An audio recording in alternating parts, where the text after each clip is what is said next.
Good morning, honorable members and our guests. We are going to start Recording in progress. It's winter time to do our work. Having said that, I see the ministry, the DM, and the head of the administration, the DG, and the team, and to our guests and to our members. I welcome you. First, members will understand that this meeting was going to be a meeting that was to be physical. Initially it was to be a joint meeting with UIF, which the UIF was physical, and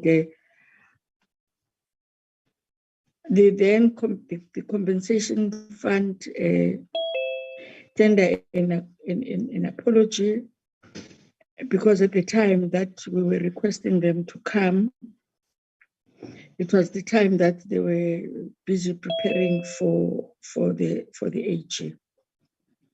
We then had to make a special request. Remember that this is our constituency period, and I want to thank members for availing themselves through this period, and thank you very much. When we then requested the meeting to be a physical meeting, we were then advised by powers to be that it's given constituency what we should then do it virtually. So that is why the meeting is virtual. I'm making this explanation because members will understand that the office of the chair was very emphatic on us being present. So today's meeting is one of those very important meetings in terms of our work. All our meetings are important in terms of our work, in terms of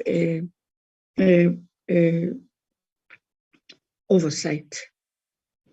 It's important because this is one of the entities that, as Parliament, through the Portfolio Committee of Employment and Labour, has been very concerned about it since 2019, about its state, about everything that is a challenge. Two things in the main: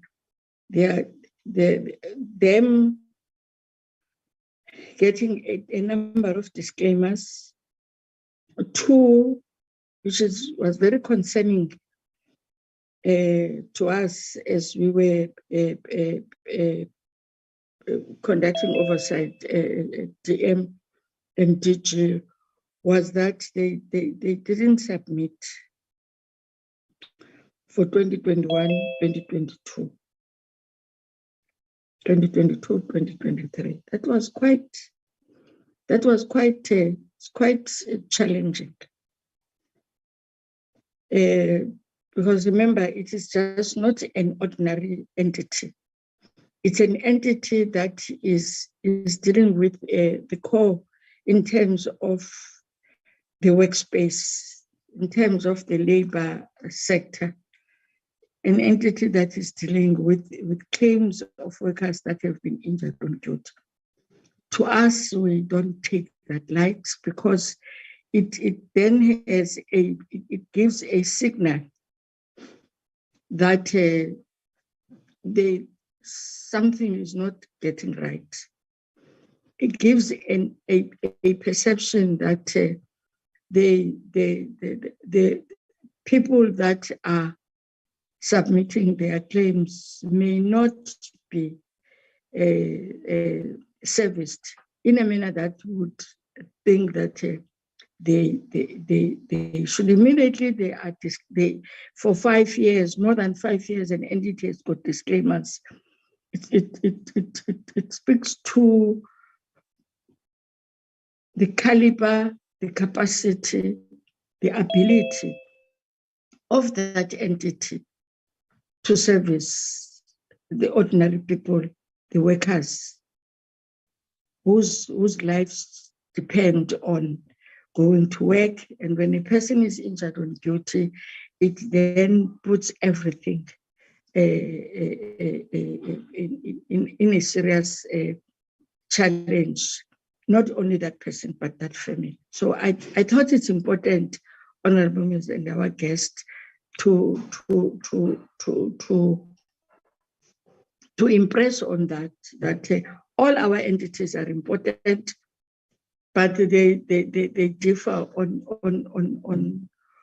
the work that they're doing and the gravity of challenges that we are picking up as the portfolio committee. I thought I must say that and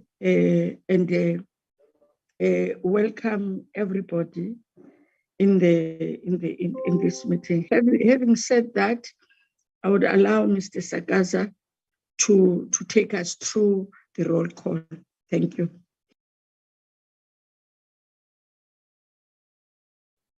Thank you, Honorable Chair, and good morning to all the members of the Portfolio Committee, the department, and my colleagues.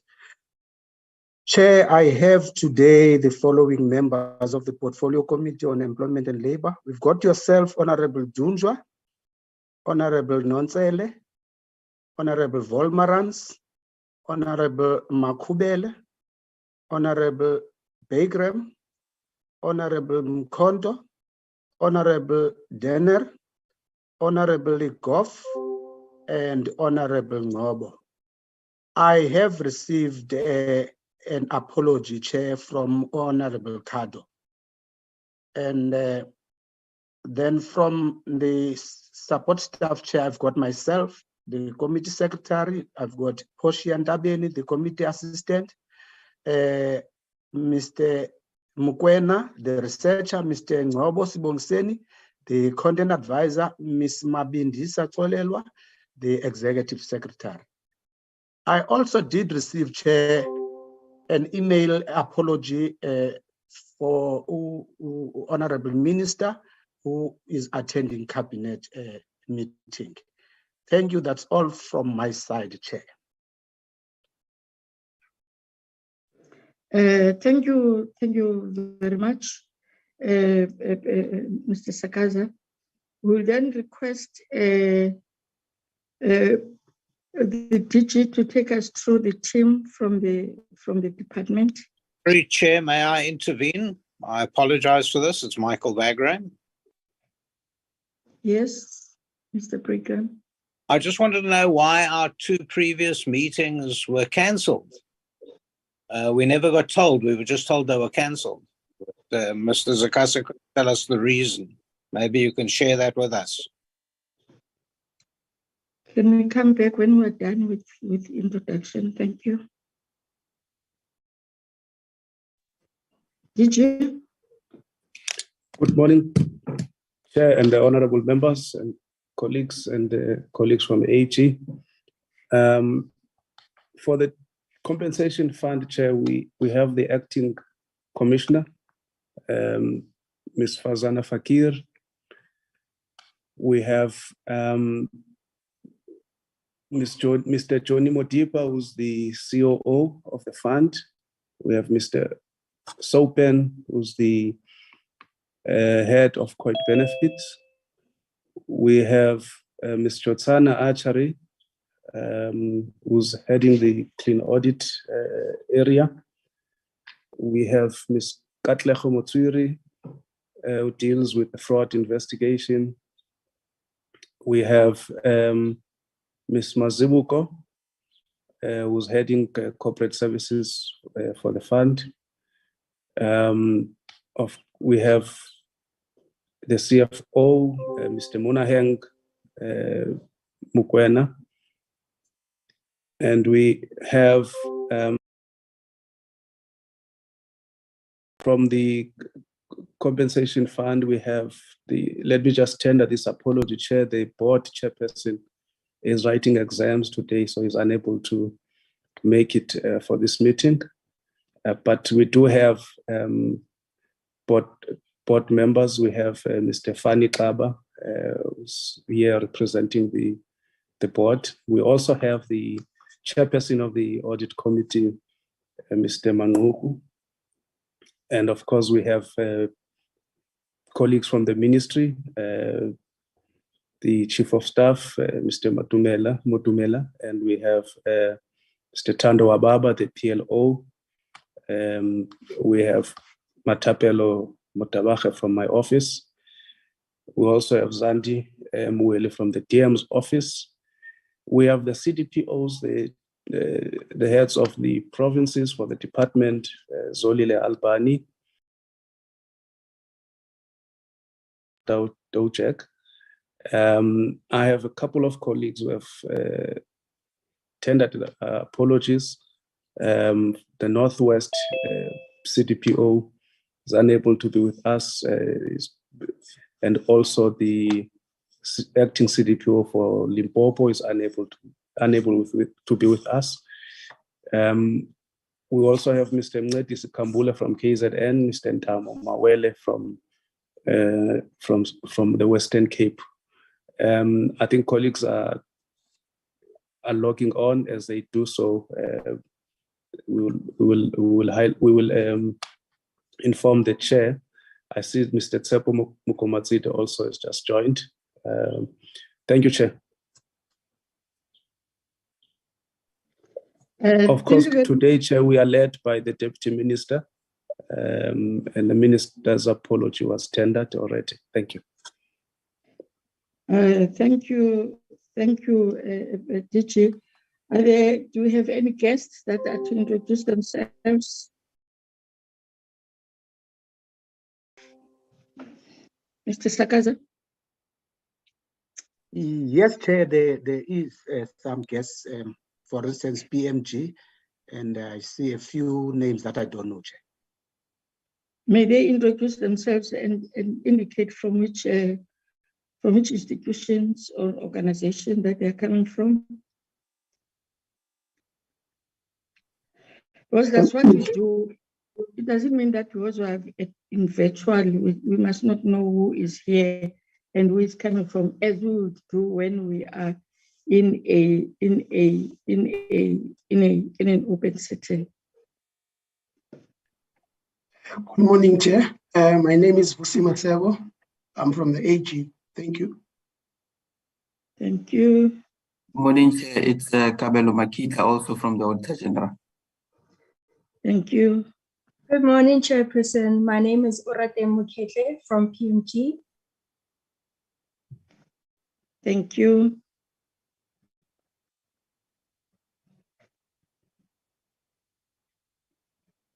Are they done? There's something wrong with my gadget. I don't understand what it's doing. I don't know whether you have you have introduced. Okay, fine. So those are the. No, thank you very much. Coming to the question that was asked by Mr. Bagram. First, I think as that we usually do, the office of the chair always communicates with the members of the portfolio committee in terms of the opposition, the people that are leading, if there is going to be a cancellation or a postponement. This time around, my apologies, it was a little bit hectic. The chair was then invited to attend the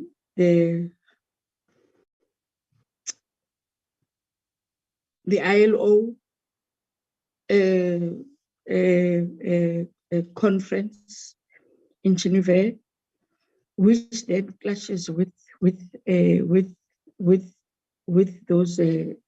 those days, and there were some couple of apologies, and then it was not going to serve any purpose that we have a meeting. So I would understand, Honorable Bagram, why you are asking, because one should have communicated, pick up a phone and say we are postponing the meeting to this date. That's the explanation. Having said that, can we get an overview from the ministry?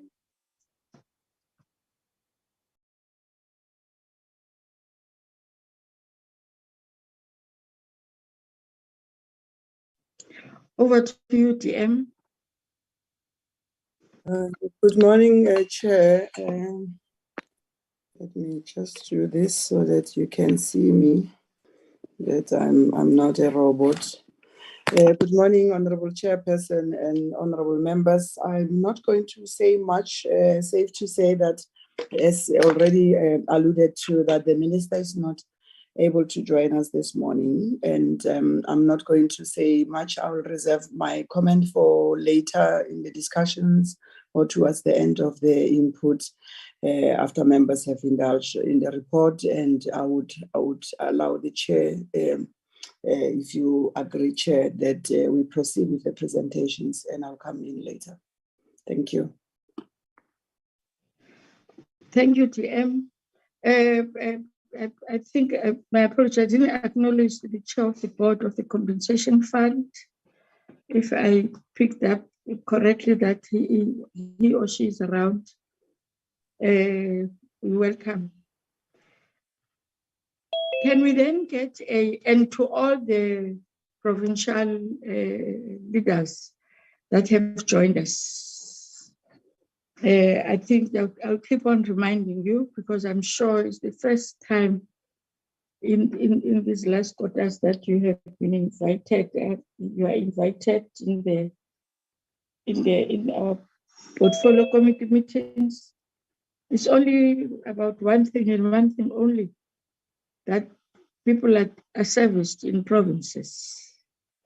Claims are lodged in provinces. And queries that we received from provinces.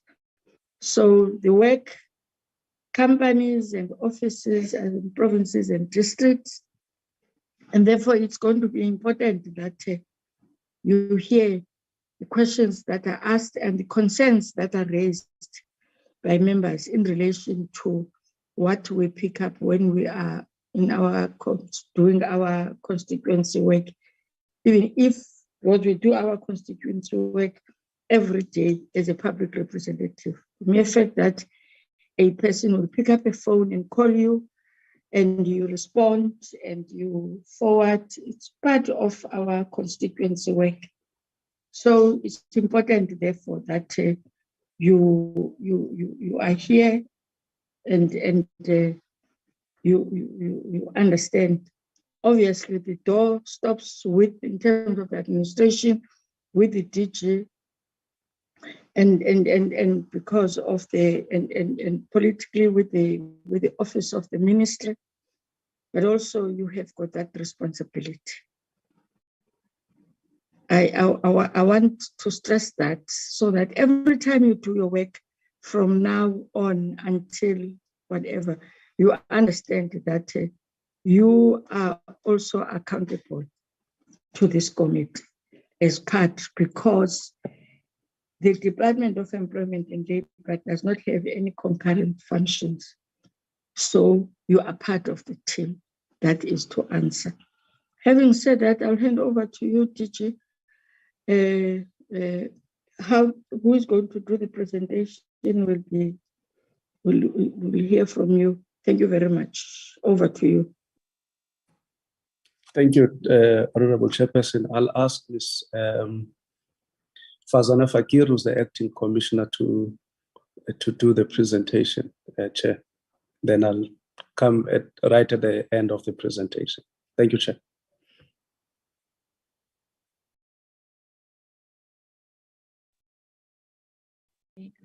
Good morning, Chairperson, DM, DG, honorable members, all protocol observed. I am going to do the presentation as DG indicated.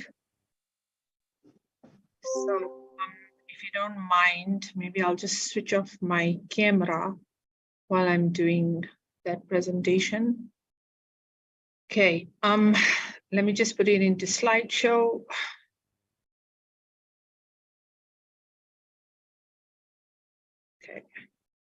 Okay, first of all, from the compensation fund, we would like to thank the portfolio committee for accommodating our request on postponing the meeting because we had to submit our financials as per Treasury regulations on the 31st of May.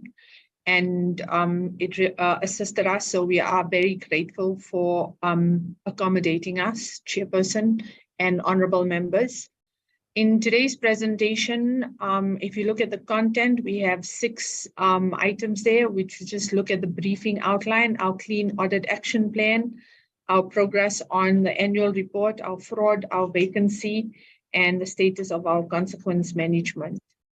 So in terms of the briefing outline, we know that the compensations fund to the presentation to the Portfolio Committee on Labor follows the following structure.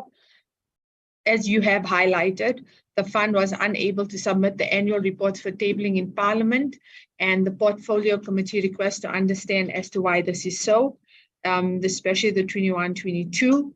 The issues are unfavorable audit opinions that the compensation fund continues to receive, and the background of unfavorable audit outcome and the progress made on that, and what kind of work has been done to ensure that this gets rectified. And very importantly, when will the audit outcome of the compensation fund be improved from perpetual disclaimers to an audit opinion worth of good corporate governance?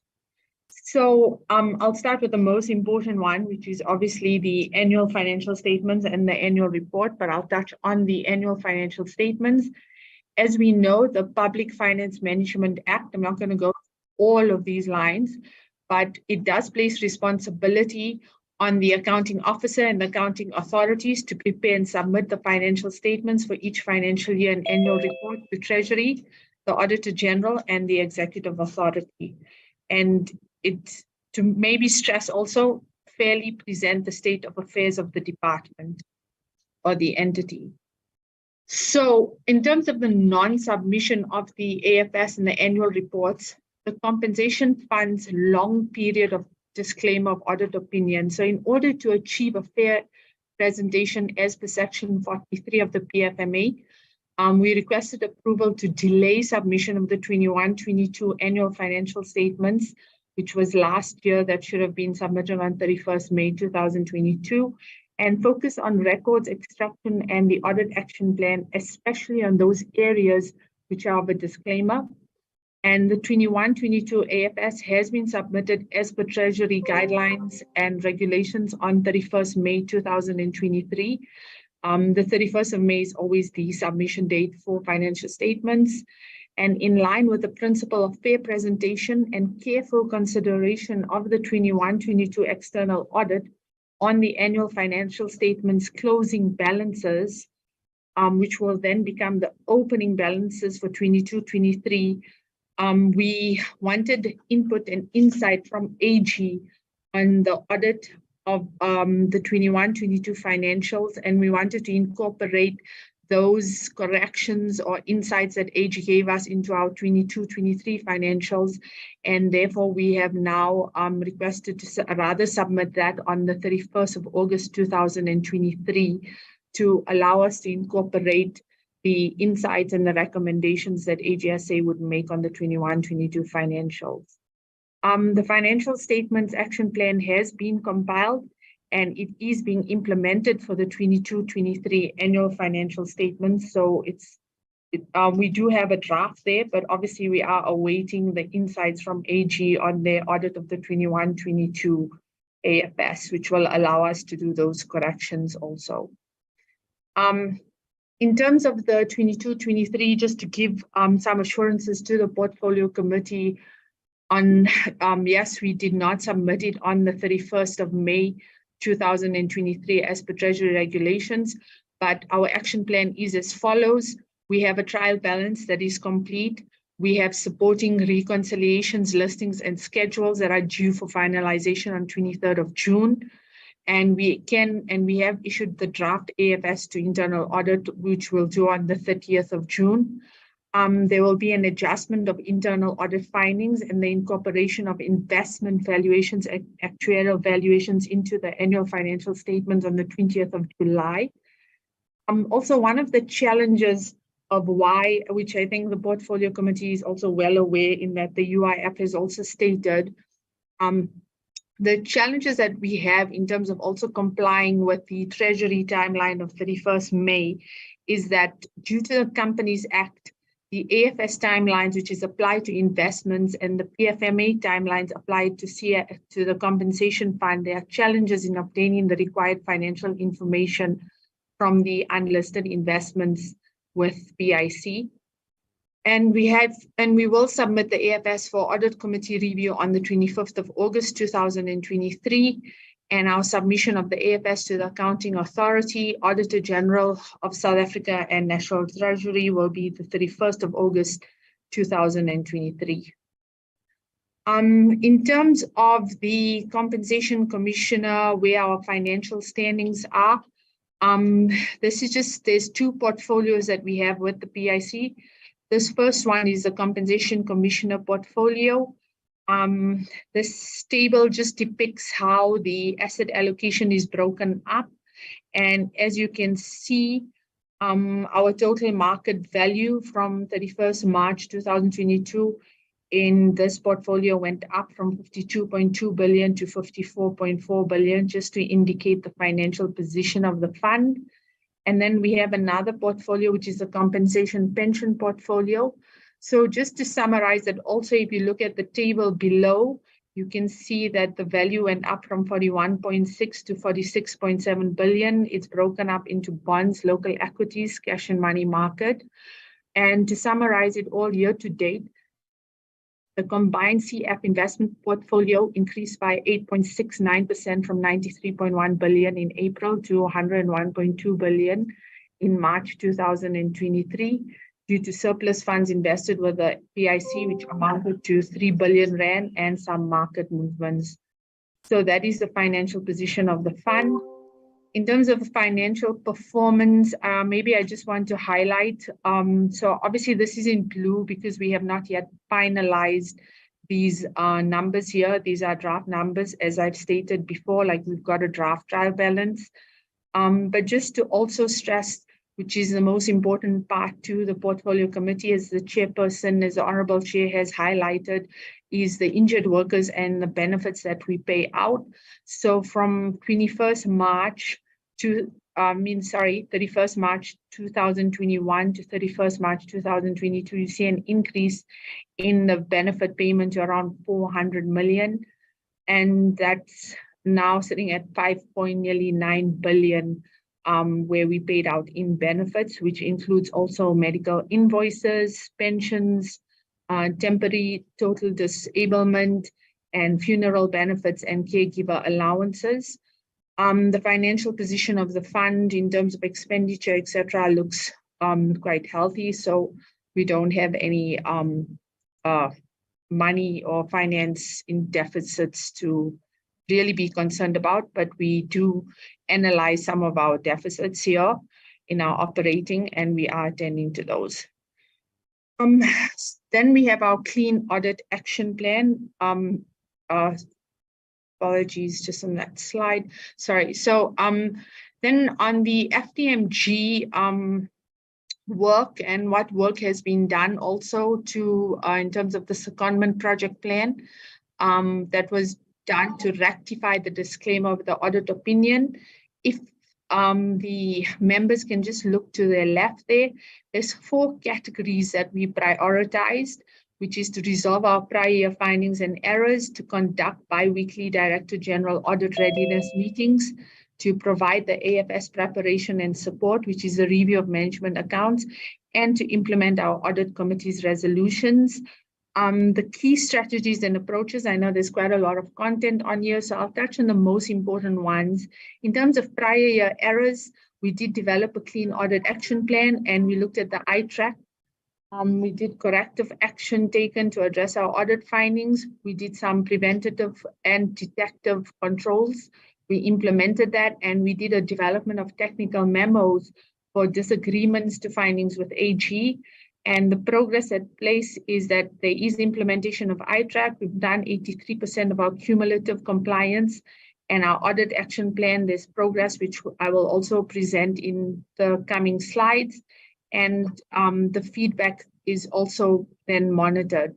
In terms of the bi-weekly, I think in those meetings, I'll stress that we consider on both internal and external audit, and we also look at the irregular and fruitless wasteful expenditures. And the progress is also where we are confirming and having those meetings.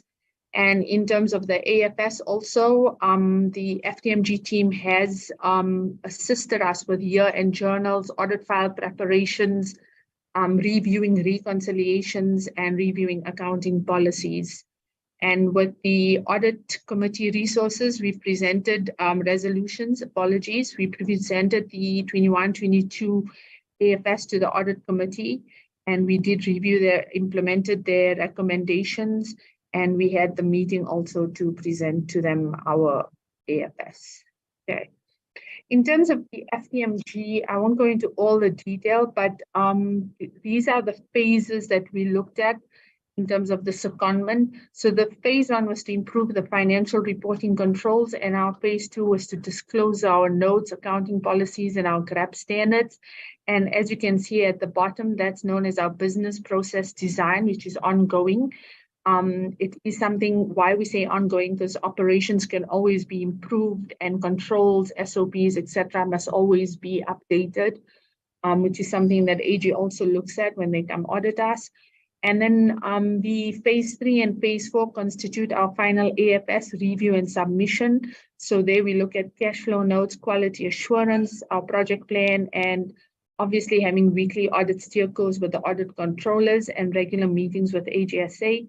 And then phase 5, which will be address audit findings, which is right now AG has commenced with the audit, and they are assisting us with those RFIs and responding to findings, etc.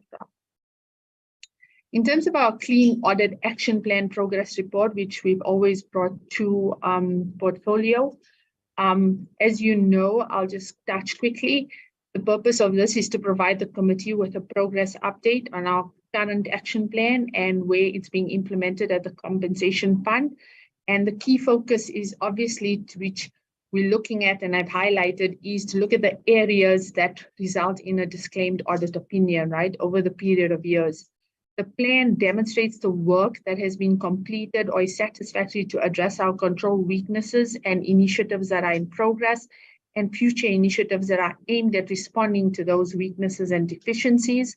And it should be noted that we base significantly on the disclaimer audit opinion, and it's to develop the root cause of weaknesses and controls as opposed to administratively correcting the audit findings. So we're looking at the root cause that gives us a disclaimer, especially in terms of our AFS, from our operations right up to the financial statements.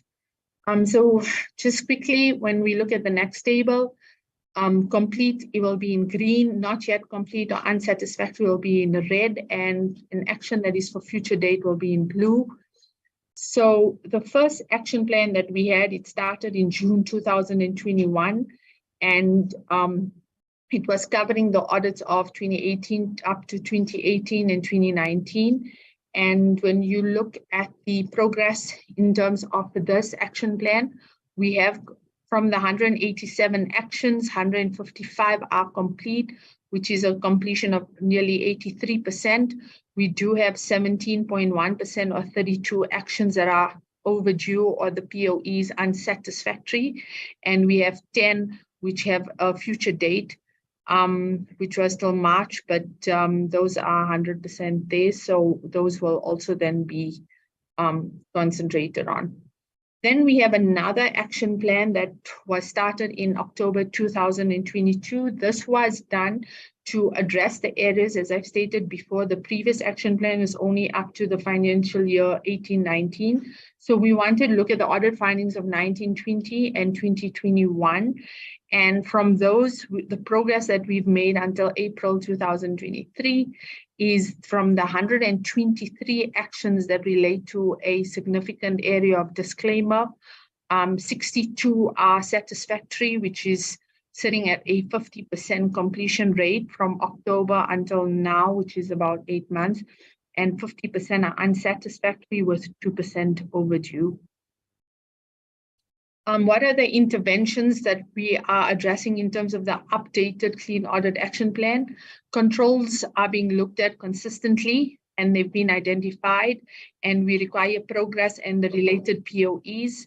The management has committed to the actions and the related timelines. Internal audit will undertake also adequacy reviews with each chief directorate, and management has held also consultation sessions on the requirements, expectations, and accountability of all officials within their chief directorate on the relevant action items. All officials also have in their performance areas, agreements, areas of responsibility towards the Clean Audit Action Plan. Just in terms of the formal process, we do look at weekly process, we look at a task verification, we look at monthly meetings with provinces, overdue items are escalated, and we have an internal audit testing also for control effectiveness. So in terms of the Clean Audit Action Plan, there are two things to conclude.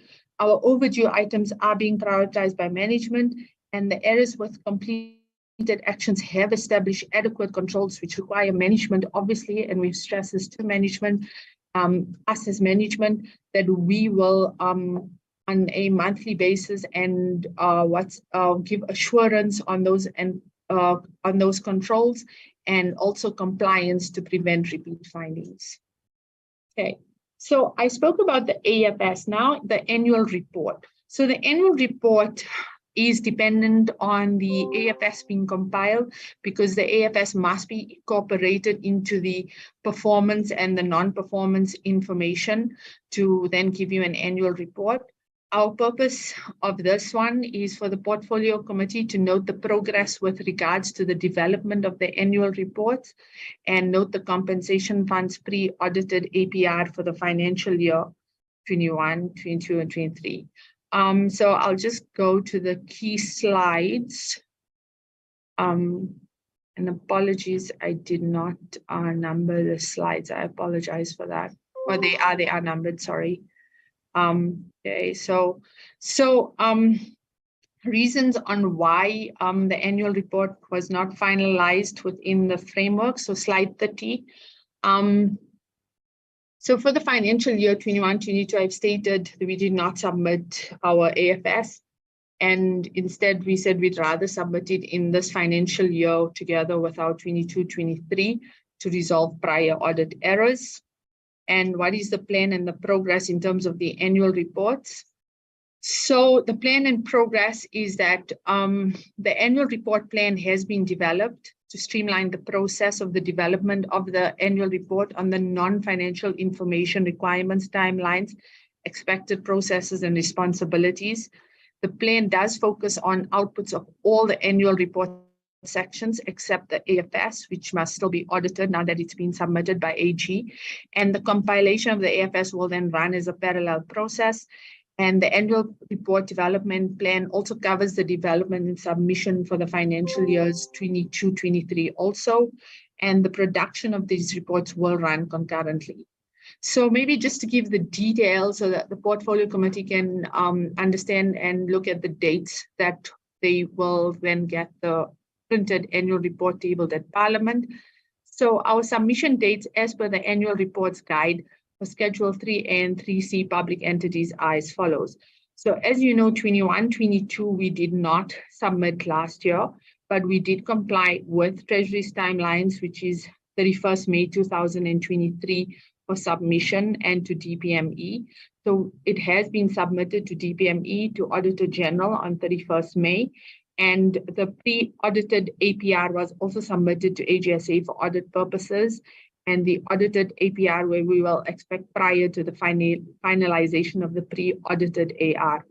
So the pre-audited annual report then inclusive of our audited annual performance report, which is the feedback that we then get from AG during the months from May, which is then June and then July. So during those 2 months when AG audits, they give us feedback. We take that feedback, we amend or update with the insights that they've given us, and then we resubmit it to AGSA on 31st July again for audit purposes. And after considering and addressing all the matters that is raised by AGSA on the performance, non-performance, and the annual financial statements, we will then finalize, and it will be approved by the Director General and submitted to National Treasury by 31st August. The printed annual report will then be sent to Parliament for tabling by 30th September.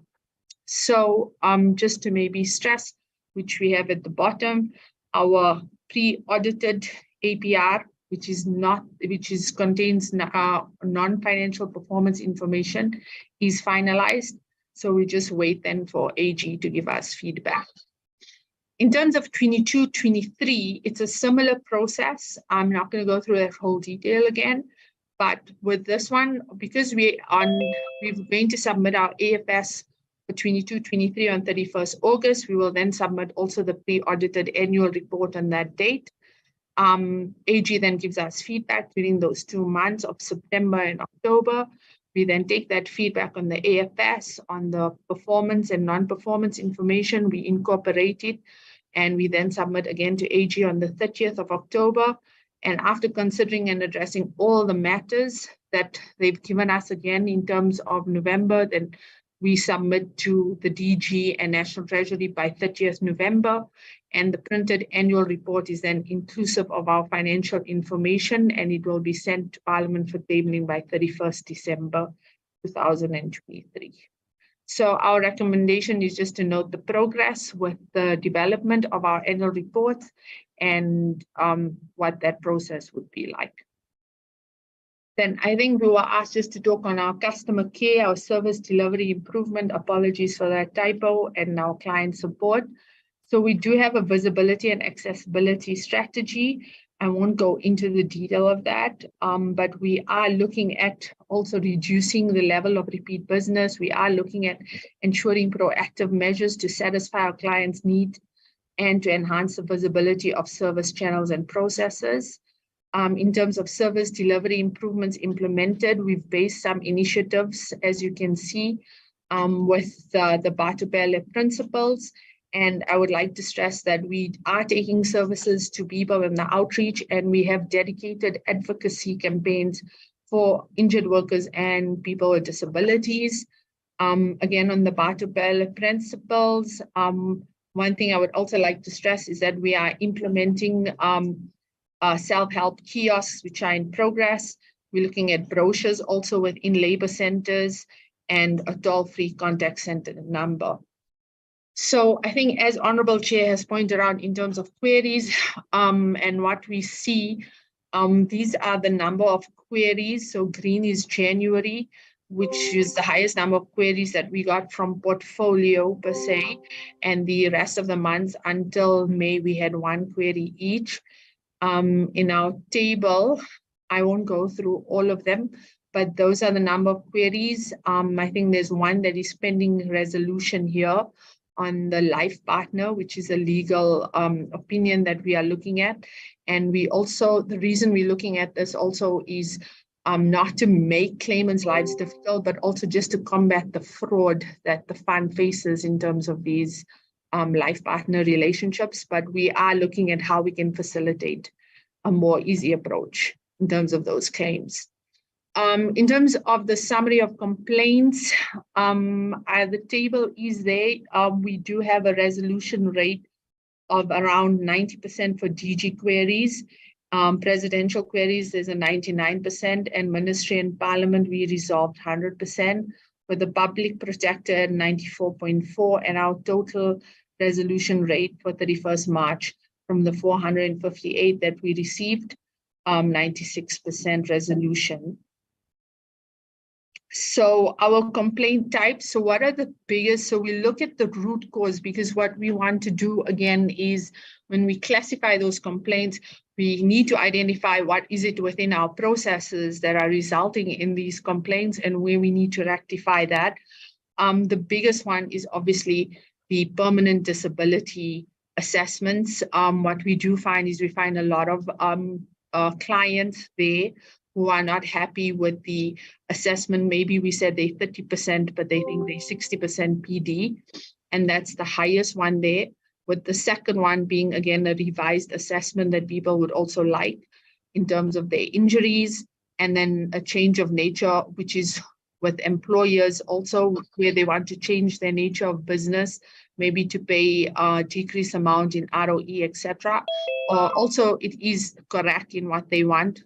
And maybe there's some error in terms of how they classified themselves, and they want that corrected. So those are the big ones, and obviously 7% for medical accounts and refunds.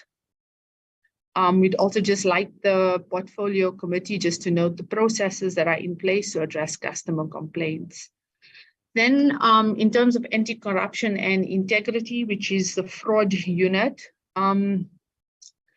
this is our table of contents, so I'll get into those slides. So what are the types of fraud?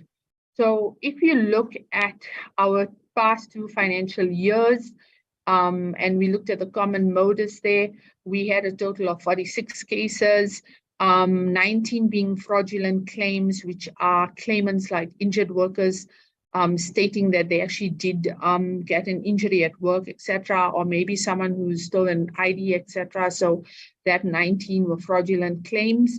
And then the rest seem to be spread out evenly,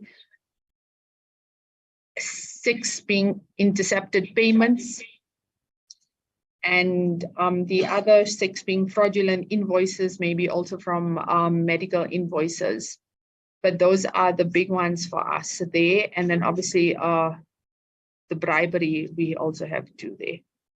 Okay, fraud cases finalized. There is some detail here, but I won't go through it. There was 28 cases under investigation during 22-23, and 19 were finalized, and 9 was carried forward for 23-24. Again, as you can see, the fraudulent invoices, breach of business processes, and fraudulent claims forming part of those 28 cases. Fraud cases that are under investigation, we have 9 of them currently that are still under investigation, with a lot of them being intercepted payments and in execution. And fraud cases that were referred to the asset forfeiture unit, we obtained forfeiture order for the preservation order that was granted on 12 April 2022 for an amount of nearly 2.5 million.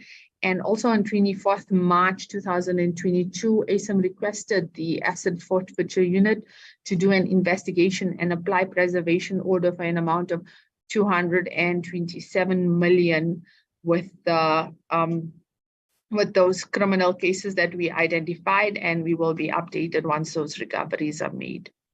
There are also cases that are within court, as you can see. So we have 4 court cases there, and so we are taking action, and we are creating a environment within the fund to show that fraud is taken seriously and action will be taken. As you can see, there was one fraudulent letter of good standing, and that client actually went in court. There's one for bribery. So we are taking action there. And in terms of arrests and sentences also, we've had a suspect that was sentenced for 12 months correctional supervision and 3 years imprisonment in East London. And a suspect was arrested on 21st February 2023. He was granted bail, but he will appear in court. So we are taking action in terms of the fraud. In terms of our vacancy and our consequence management reports, so the purpose of this section in the presentation is to submit to the portfolio committee the corporate services report and the status of vacancies, and to note the mitigations that we employ on filling vacancies, and to note the employees' relations report on consequence management for the fund. So vacancies that we have currently, in terms of our age analysis, if you look at our vacancy period, we've broken it up into the number of months, which is 0 to 3, 4 to 5, and then more than 6 months. So you do see a decrease on the ones from 0 to 3. So because there is an increase in more than 6 months, which has gone from 45 to 54. But our total vacant posts has decreased from 84 to 77, therefore giving us a vacancy rate of 7.2%. In terms of our occupational levels, we are seeing a high number compared to the number of chief directors and directors we have in the fund. So there is a high vacancy rate there, but our highest vacancy is within the SR 6 to 8, and that constitutes obviously the 77 posts there. In terms of our progress on advertised posts of those 77, 5 are in interview, 7 are in shortlisting, 18 are, when we say nearing finalization, we're just doing the appointment letters, etc., and acceptance letters, and 37 had to be going to be advertised, and the other 10 posts, the status is between these stages of interview shortlisting, so that's why we don't have an actual status right now. Vacancies at the strategic level, why we are also addressing this, we know at a high level, we've lost the commissioner, Mr. Mapata, and then we've also lost some chief directors and some directors. So on a SR 11, we do have a 55% vacancy rate, and SR 13, 36% rate, and SR 14, 9%. It did exclude the post of the commissioner. We also bringing this up because we know that AG has raised it. And so we're being transparent in terms of where the senior vacancies are at. What is our mitigation? So the following interventions will be maintained as an enabler in the reduction of vacancy rate within the CF. So we want to also extend the employment contract of our current additional employees assisting with recruitment, which is especially interns. We're looking at a proactive advertisement of posts where officials have reached a compulsory retirement age. So you plan ahead there. There's HR and business units to monitor the resignations and prepare for timeless advertisement.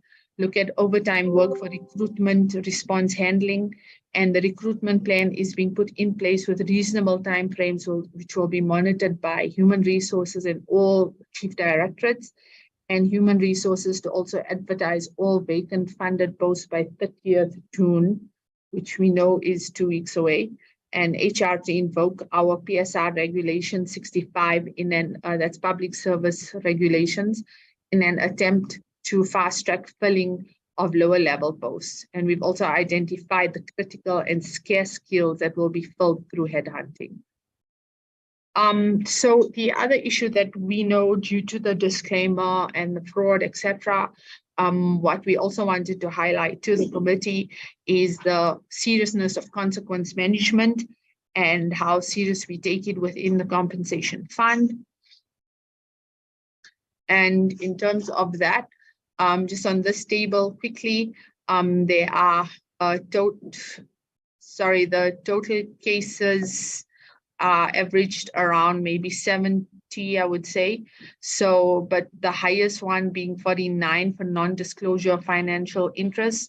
And in terms of our misconduct cases, you can see we have also 6 cases for failure to comply with procedures within the business and negligence and soliciting bribes, also excessive absenteeism, and 3 with the fraud. So in terms of our consequence management there. Also in terms of sanctions, there's 59 who have now gotten final written warnings in 21-22 and in 22-23. You can see there's an impact because now the cases are going down. So we've had 2 so far in our 22-23. And you can see there are also 7 with the written warnings in 21-22. We had 7 dismissals and 2 within 22-23. And there was some case withdrawn also where maybe in terms of the labor procedures and policies, the case was not good enough there. So we had to then withdraw it, or it was withdrawn, maybe also where employees realized and recognized their accountability or responsibility issues and took note of that. Mitigation factors to reduce fraud also within the fund with consequence management. There's an internal circular was issued to all CF officials, informing them of consequences regarding to failure to respond to lawful instruction and audit requests. We conduct advocacy sessions on consequence management to assist in reducing misconduct cases. And we also had an issue of monthly articles on employee relation topics to educate employees on labor matters. And the one that I will touch on, because there's quite a few points there, we also looking at management to be retrained on discipline management so that they can implement an effective consequence management in the fund. And I think I will then end it there, Honorable Chair and members, Deputy Minister and DG and all other esteemed colleagues. Thank you. Thank you, Acting Commissioner. DG, is there anything that you would like to add before we open for questions? Chair, thank you very much, and thanks to Ms. Fakir. Just few points. Obviously, there's still a lot of work that we need to do at the compensation fund. Just to indicate that you remember, the committee will remember that Minister NTM and myself came to the committee and we said there are a number of steps that we're taking to bring some normalcy at the fund, and also to look at what key resources and skills do we need to bring on board at the compensation fund. And key to those was the onboarding of the PricewaterhouseCoopers to come and do to look at the architecture review. And we're happy to say that even though we will formally come to the committee and bring them a report of the exercise that PwC undertook, we now in a position that we can recommend implement some of the recommendations that they've made. For instance, they developed a high-level structure of the compensation, both the compensation fund and unemployment insurance fund.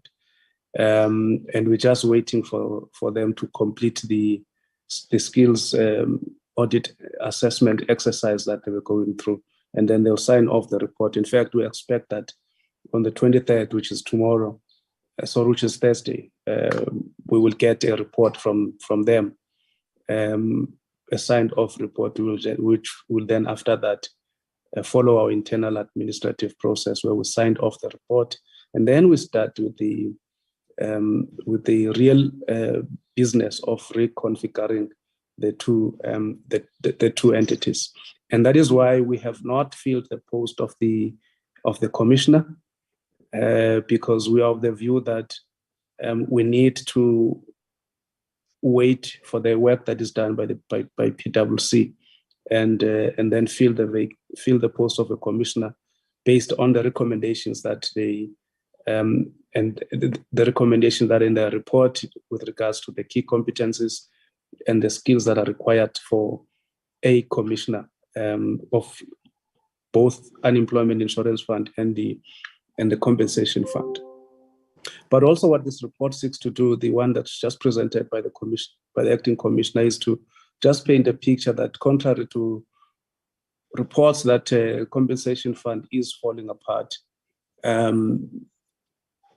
those of us who are in and who know the work that the fund is doing, you can see that it's fulfilling its constitutional obligation in terms of payment of the benefits. All types of benefits are being paid. Yes, there are certain areas where there are delays in terms of payment and in terms of the adjudication, but work is being done. Just on the point of adjudication, and tie it up with the fraud cases that the acting commissioner spoke about. The committee again will remember that a number of times we have reported that there are some of the stakeholders that we deal with, and whether they are medical service providers or third parties, there are some of those who in the past have used courts to force the compensation fund to pay them, even though the compensation fund had not taken liability for the claims that have submitted. And we indicated that we were objecting to this, and for some strange reasons, management previously at the compensation fund did not do anything about it. But we have taken steps now. We've gone to court, and court has ruled in our favor that the court order that was granted to these service providers long time ago to force the compensation fund to pay them, even though the fund has not accepted liability, that is illegal. That case went to the Supreme Court of Appeal, and it was ruled in our favor. So we are clawing back, and we want to make sure that whoever is interacting with the compensation fund does so within the prescripts of the Compensation for Occupational Injuries and Diseases Act, not something that is outside of the law. So I just wanted to raise that, Chair, and we continue to identify others who have knowingly, done business with the compensation fund with the express purpose of defrauding the fund. We'll go out going after them, and very soon we'll catch them as well. So I just wanted to make that point, Chair. Thank you very much. Thank you, DG. Thank you very much. Now I will open for questions, clarities, comments from members. If I may, Madam Commissioner, Chair, sorry, Michael Bagram. Followed by Mkhonto. Why are you not raising hands now, honorable members? Chair, the gadget I'm using is not allowing me. I'm sorry for that. Oh, okay.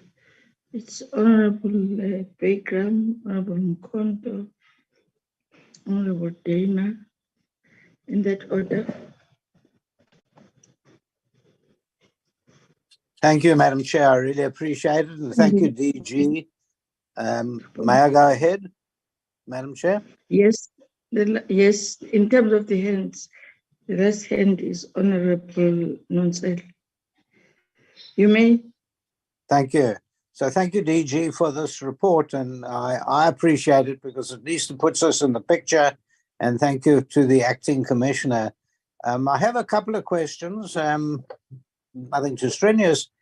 First of all, Madam Chair, you went to the ILO. I presume we're going to get a report to tell us who went, how much it cost, and what was the outcome. I look forward to that. The minister has apologized, and this is a very important meeting, and maybe the minister could also let us know why he couldn't come today. That would be also quite useful for us. I see the Auditor General. I think there's a representative from the Auditor General here at the meeting. If I'm not wrong, if I'm wrong, please correct me, but I think there is. And I'd like to know what their comment is afterwards on the reasons and the excuses given by the compensation for not putting in their thing timeously. I also heard an issue about consequence management. I'd like to hear more about who caused the failure of the non-performance by putting in the timeous record keeping, and what's going to happen to those individuals. Are we going to see proper consequence management? One of the big reasons why we were so upset about the fund not actually reporting in time was, in fact, the fund has been largely dysfunctional, not only in its dealing with the public, and it seems to be improving now under the new acting commissioner. So I thank the acting commissioner, but we've had years of dysfunctionality, but we've also had years of audit failure. And somehow those many years of audit failure, nothing has happened. Maybe we're going to see something. I've listened to, I think, 9 years of audit failure. The auditors are going to do an exercise. I presume they've done that over the years. If there's anything new they come up with, it'll be interesting for us to see. The DG has offered to share that with us. And I presume, Madam Chair, we can look forward to hearing the auditors' report on that. And of course, if there is fraud, and there is fraud, DG, please, let's pursue them with vigor, because that fraud is putting a lot of pressure on the fund itself. But more than that, it's also causing a whole lot of downtime that people who could be helping the public are now trying to underwrite the fraud and find out what's going on. So we need those individuals to face court as soon as possible. Thank you, Madam Chair. Honorable Mkondo. Thanks, Chair. Good morning to you, Chair, honorable members, the DG and his team, our guests. Chair, I welcome the presentation. It's quite a good presentation, specifically when it talks more about good governance. It's a good presentation, but Chair, we have been exposed as this committee to such presentations, very good presentations. When it comes to implementation, it doesn't happen. So I'm looking, Chair, at the presentation does not include the root causes. It does not include the organizational culture, the institutional challenges that the compensation fund is having. Yes, those actions, the list of the causes, yes, we see them. But then what about the human resource? What culture have they been subjected to that makes them, result in them not be able to execute their duties as expected? The presentation also talked about fraud cases. Chair, it has become a norm that when there are the state is being defrauded, there are syndicates working and government officials are part. Are we able to verify that? If our officials are part of that, and then are there any consequence? Is there any consequence management? The acting commissioner also talked about headhunting. I'm very skeptical, Chair, of the headhunting. Are the procedures of the Public Service Act going to be followed? Or we are in a hurry, we want to fill these vacancies, and then we somehow in the process breaking the law. Can we be ascertained that all due processes will be followed? Then I will come, Chair, to the Clean Audit Action Plan. Unless, Chair, I'm told someone else assisted in compiling that list. But if it is the compensation fund officials that have complied that list, it means, to me, that's the reason they've been failing in all these years, because they want to be a player, a referee, third official, a coach, and everything. Unless we are having an external body that has assisted in compiling that, because at least an external eye, Chair, will be better than us looking at ourselves and then we say, we are going to comply. This is what we are going to implement for us to improve. I'm very skeptical, Chair, and I know the AG is going to monitor the activities. We are going to monitor the activities during implementation as the portfolio committee. But who compiled this list? If it is the compensation fund itself, then I have a problem. The last one, Chair, are the vacancies. There is the vacant posts. Chair, there is no progress. We are not given reasons why those 37 positions are being re-advertised.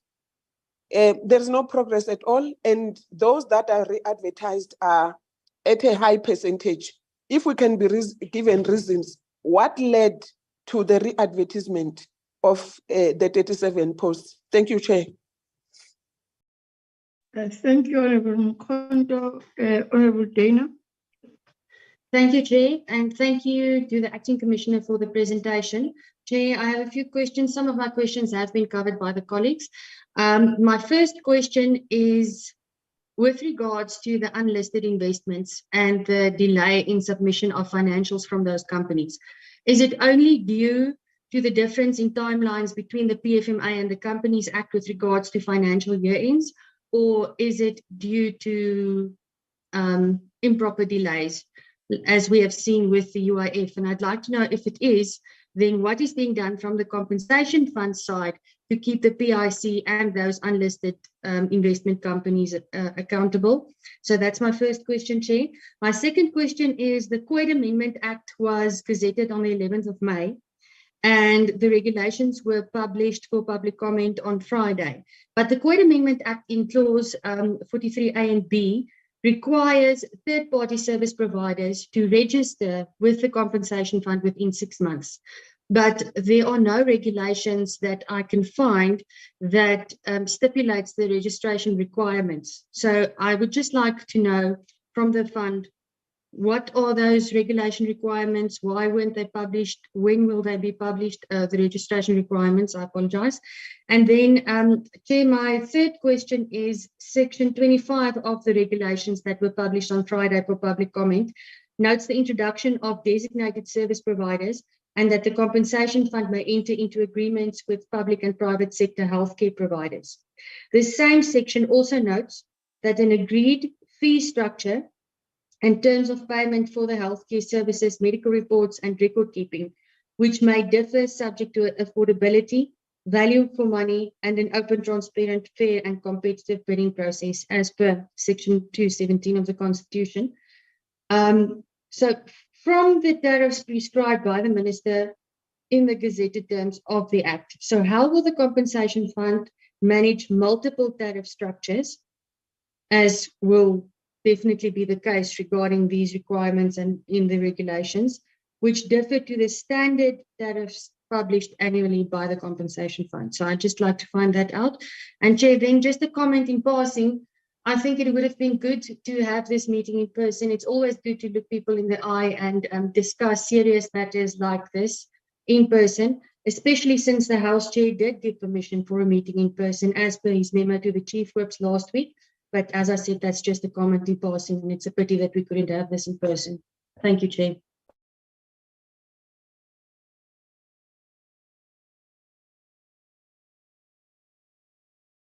Honorable Nontsel, thank you.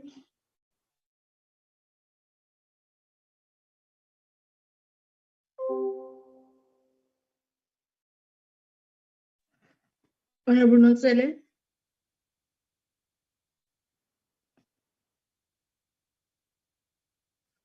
Whilst we are, I don't know what may be the problem.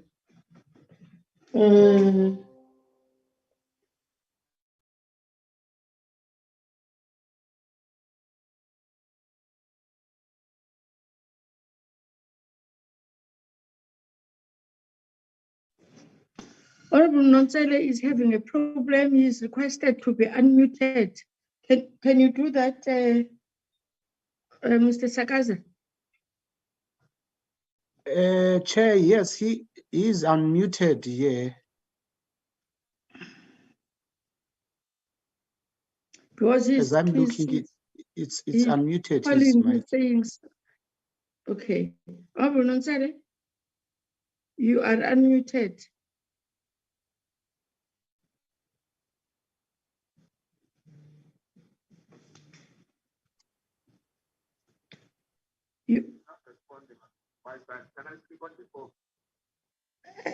How do you do that?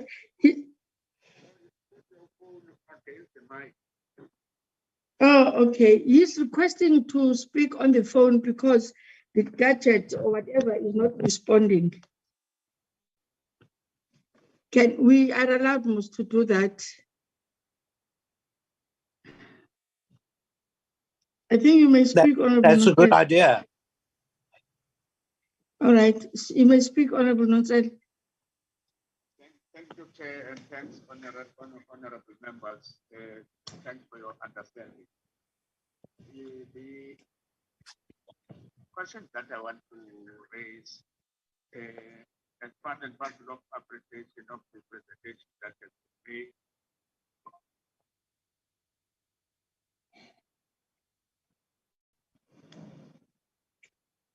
Oh gosh, what has happened now? Technology. Chair, can you speak? Can you speak through a speaker? Through the phone speaker. Through the phone speaker. Yeah, his phone speaker.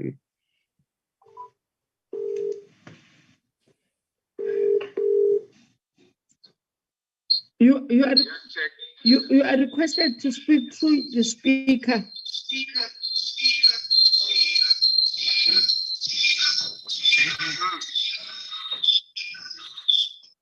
Are you able to speak through your phone speaker?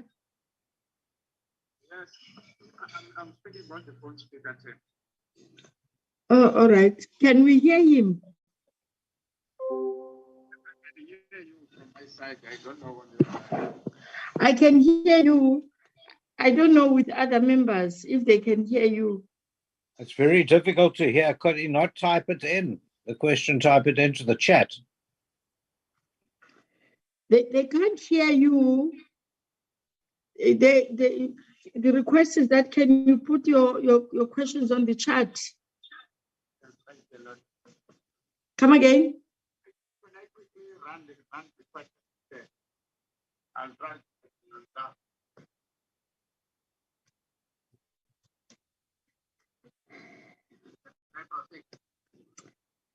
You can proceed, but the challenge is that you are very faint. hear me now? Can you hear me? I can hear you, but there's a sound. Yeah, can you switch your mic? My mic is on.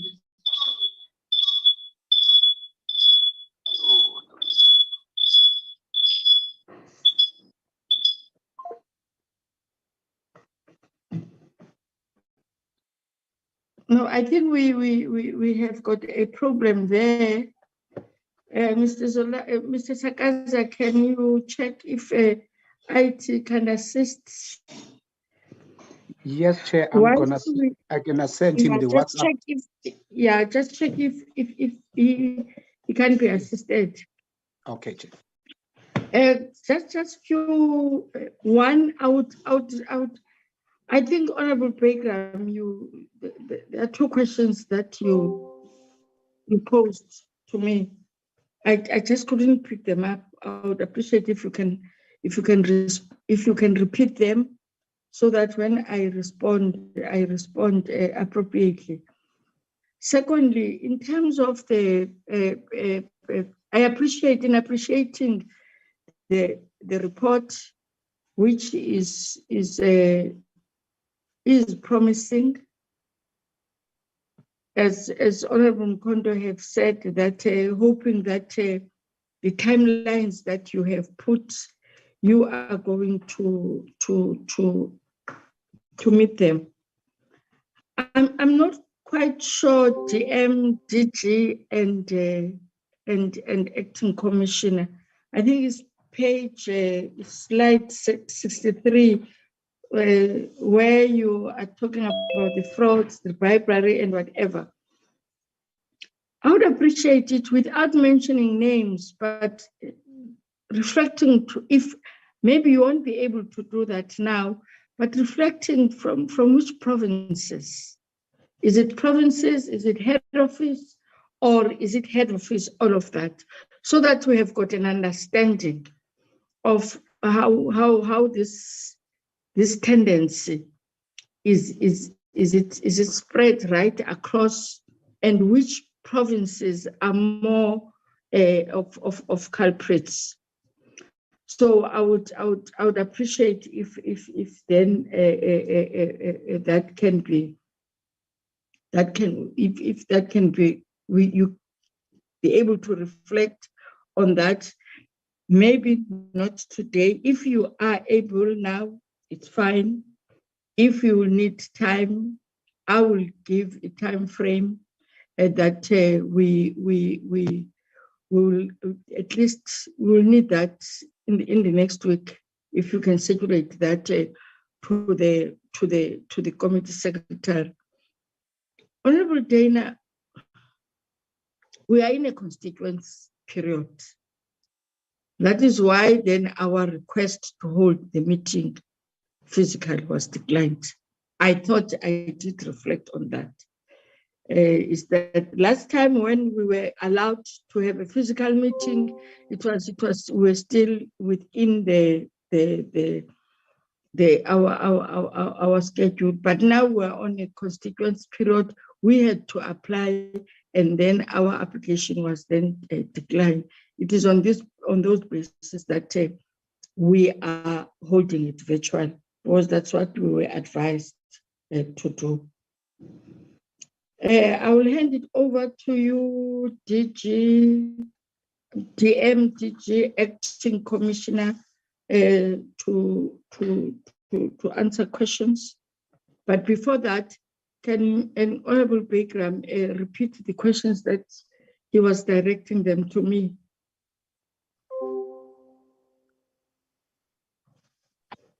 Thank you. Yeah, I was asking about the ILO, whether you're going to give us a report, let us know how much it costs and who was with you, and when was the planning taking place. We knew nothing about any of it, so it'd be interesting to see the report. And the other one, I'm not sure it was directed at you. No, there was nothing else directed at you. Oh, okay. Okay.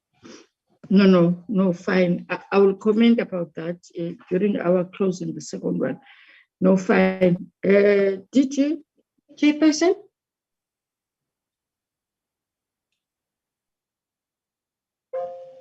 Chairperson?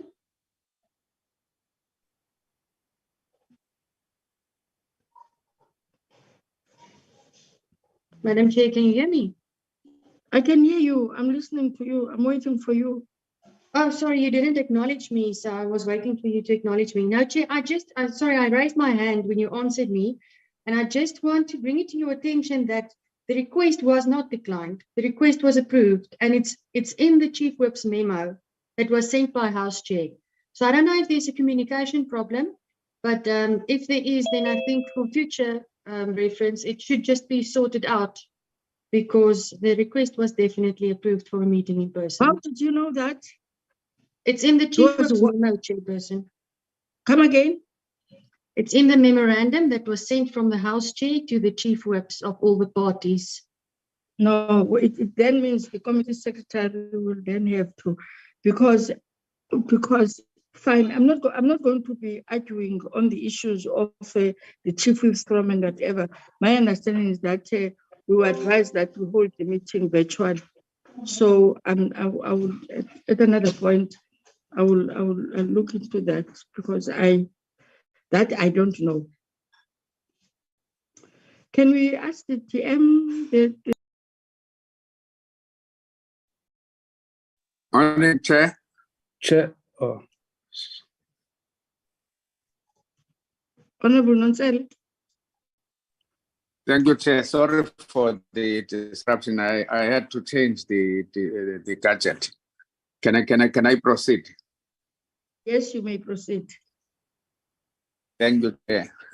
Good morning, Honorable Chair. Good morning, honorable members, Honorable Deputy Minister, DG, and all the guests in the meeting. Chair, I will quickly rephrase on the points that I wanted to make in view of the time wasted already. Firstly, is to appreciate the report that has been put forward, presented by Ms. Farhan, that is the acting commissioner, with regard to the progress that has been made. I think going back to the challenges that have been plaguing the entity, the progress that has been made so far should be appreciated. Just with regard to the Clean Audit Action Plan, the key question that one would want to raise is with regard to the extent to which the timelines would be met, taking into account that we are not, in fact, meeting or getting these action plans for the first time. What guarantees, if perhaps acting commissioner can just, then with regard to the issue of the submission of the annual financial statements, she has alluded to the issues relating to PIC. But then the quick question, which is perhaps almost similar, but not the same, to what Honorable Dana raised. The issue is that PIC, or the reasons that are leading to the late submission of the financial statements, is that they are in unlisted companies. Then the quick question would be, taking into account that we are dealing with a public best here, and that our investment agent or partner, PIC, engages with companies that are not subject to public scrutiny. So how do we then strike a balance between that, and also taking into account that some of the investments that PIC has been engaged in have in fact come into disrepute, particularly where, for instance, millions of rands have been lost on those investments. How do we then balance out this?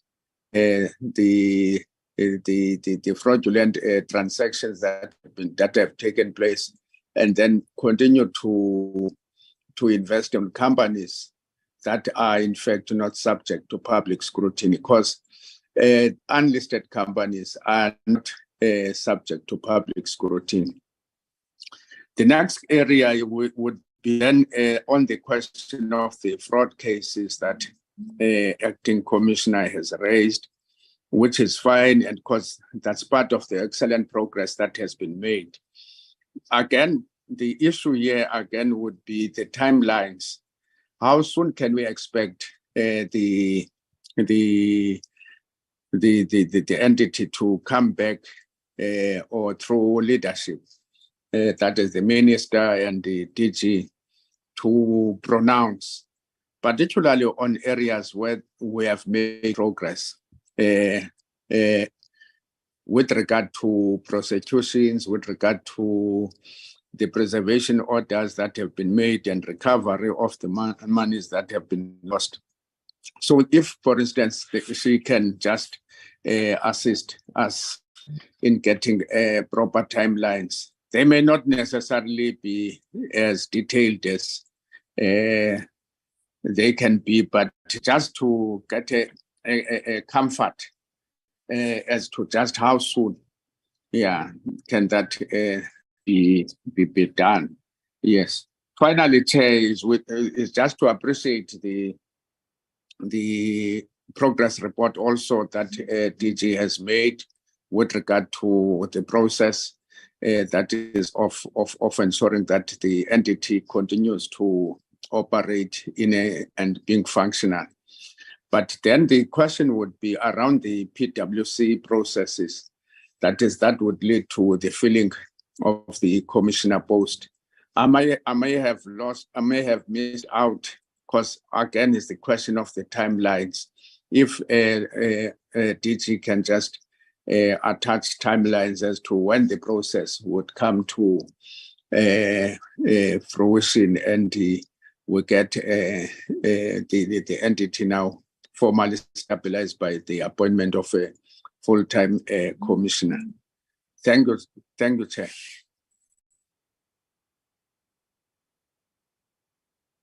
Hello, Chair.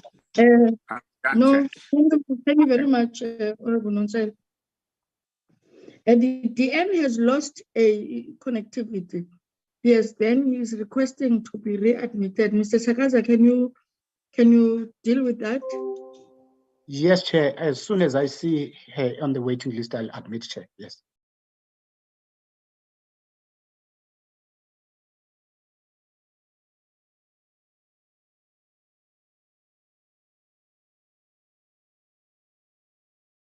DG and Acting Commissioner, those are the questions.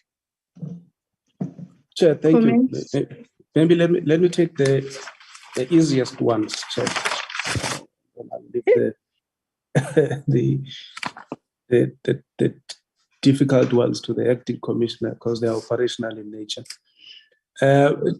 Just on the question asked by Honorable Nonsele on the PwC process and timelines. We thought that we will, once we get the report from PwC, we will then sit down and map out the process that we're going to follow leading up to the full implementation of the PwC report.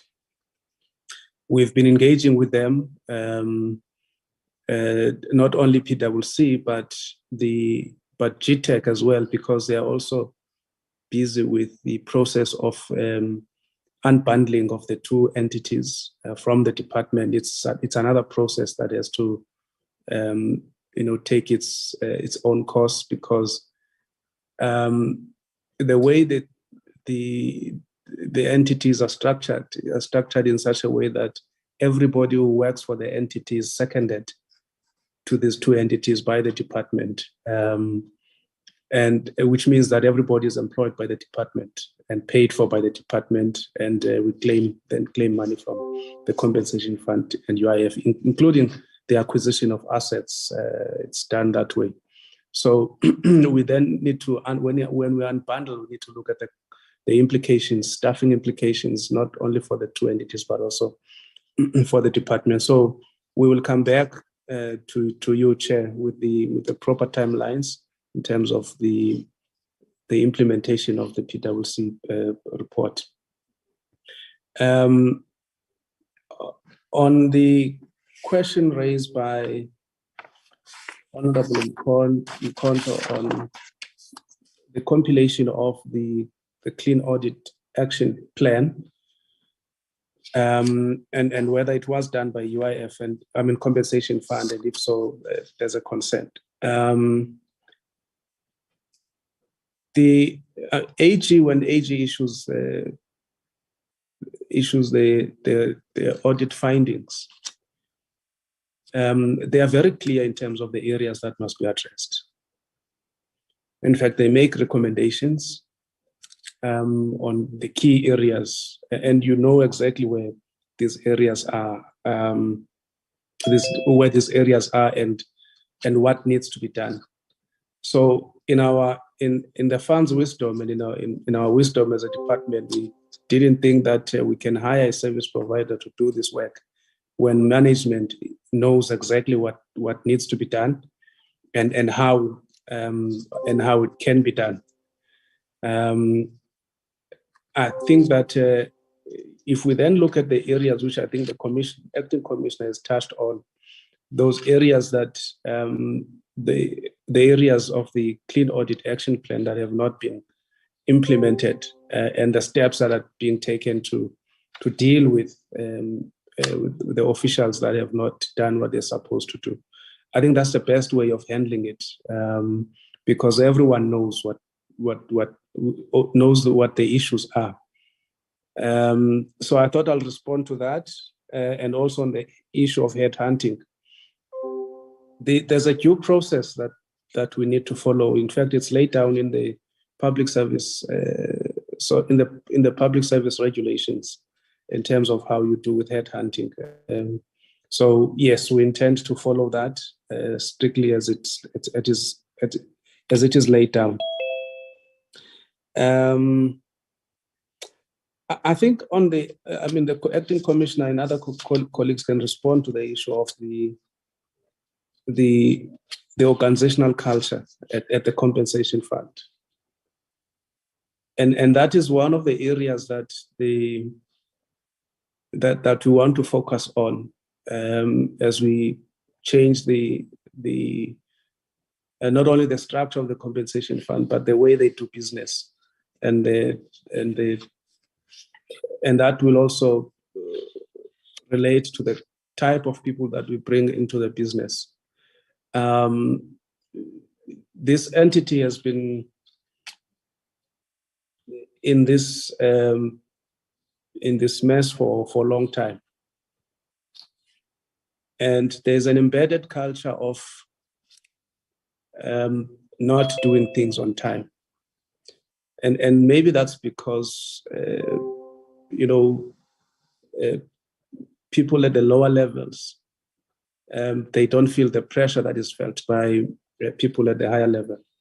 And the people at the higher level, the compensation fund, maybe they can respond in terms of what they are doing. But part of the exercise that we're going to undertake as we change the institution is change management. And part of change management, you'll also have to deal with organizational culture and develop new organizational values and make sure that everybody subscribes to those values. So that's the approach that we're going to follow, just to make sure that things are done as they should be, Honorable Chair.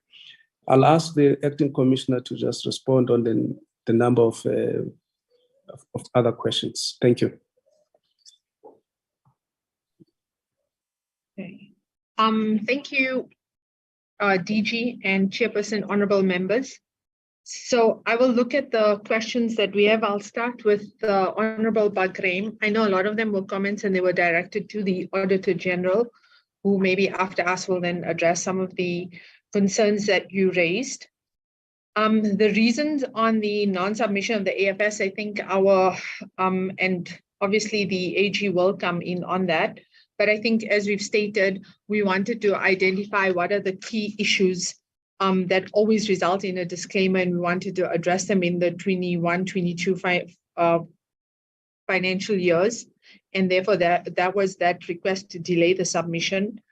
In terms of non-submission of records, management, etc., which is a correct point in terms of the fund. And I think it is also something, it is definitely something that the AG will raise in terms of record management of the fund. It is historical issues, but going forward, what we have done and what we have identified is that records management will now be a key focus in the fund, considering how it relates not only to audit, but also complies with the AFS. So the approach that we are now taking also within the fund, and I think we've placed that responsibility as us as leadership and management, is to realize that everything and even the simple things you do in the fund from an operational level is what affects the AFS. It's not at the end of the year when you have to compile a financial statement and now becomes the CFO's problem, but it's a team approach. It's what you do every day when you process a claim, when you pay a medical invoice, how do you comply in terms of records, POEs, etc. And those are now being stressed within the controls, also in the clean audit action plan. Years of audit failure, I think the AGSA will look at them. And then the fraud issues, we do have the reports, etc. And we are focusing on fraud and making it one of the key areas that we are going to focus on in terms of the fund. And it's a priority right now to address the fraudulent, in terms of cybersecurity, etc., and those intercepted payments. So those are key issues that we are going to attend to.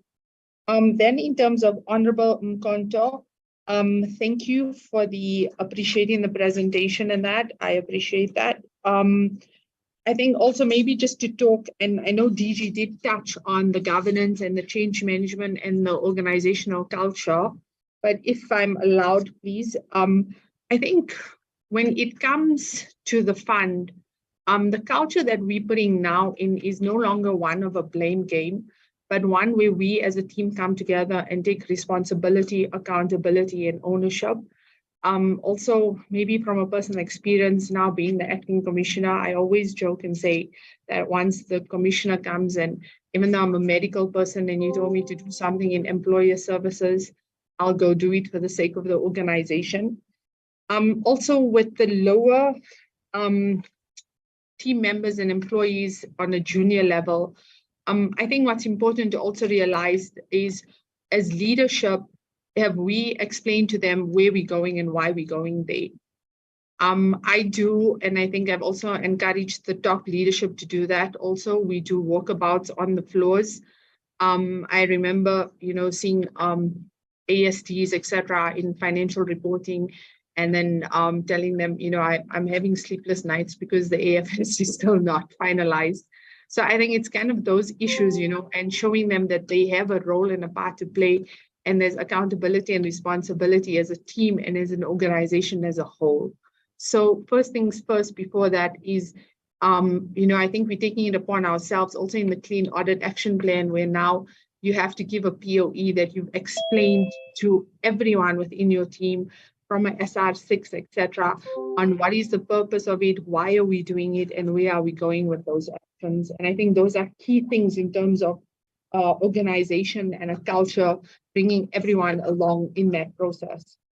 I think also, yes, the fraud cases, I think that Honorable Mkonto asked about, and the syndicates that are attacking the fund, you are correct. I do feel that way, and what we have seen is there are professional criminal syndicates that are attacking the fund.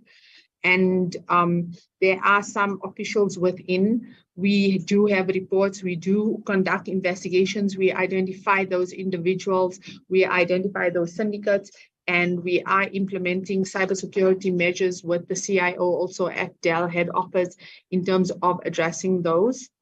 The headhunting, DG did answer and say that due processes are followed. Maybe if I can just elaborate on that. there's also like a scarce skill issue that we have within the fund to attract the right skills in terms of understanding payments of medical claims, etc. So that's why also the headhunting approach is taken. But always public service processes are followed because we also do get audited and we must ensure proper governance in everything that we do. The clean audit action plan, DG did touch on it, but also to say that we identify independent individuals within the fund who don't paint things with, like a cherry on top, etc. We quite blunt as us as a team in terms of the POEs, in terms of the controls, whether something has been done or not done correctly, whether you are implementing it. So there are no cover-ups, etc. And there are independent individuals within the fund with audit experience that are running that clean audit action plan and providing me as the acting commissioner report on that. The vacancies, in terms of those 37 positions, I don't think that they all are re-advertised, but I'm going to just allow my Chief Director, Corporate Services, Ms. Mazibuko, to just come in and provide clarification on that issue. Thank you.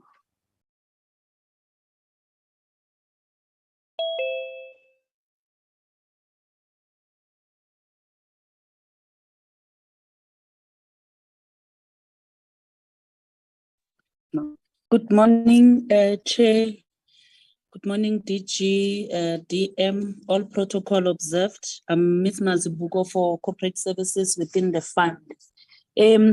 Chair, the sorry, Ms. post Mazibuko. I-46 regarding the progress on adverts. Sorry, Ms. Mazibuko. What we have is the posts Ms. that Mazibuko. are advertised and re-advertised. Mazibuko. Like Ms. for Mazibuko. Q4, we had 21 exits. Ms. Mazibuko, just hold on. Mazibuko. The chair is talking.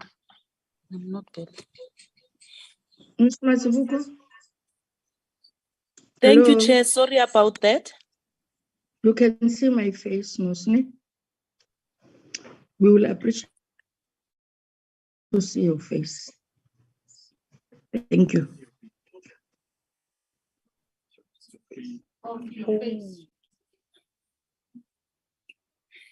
Okay. Thank you, Chair. May I proceed, Chair? Yes, you may. Thank you. As I was still explaining, Chair, yes, we advertised and some of the positions were re-advertised. One, we had 21 exits, people, and 20, we also had 6. So in total of the 37, 27 are the newly advertised positions which are in a process of being advertised, and 10 is due to a point where we cannot find a suitable and a competent candidate. Sometimes we try candidate number 2 and they decline.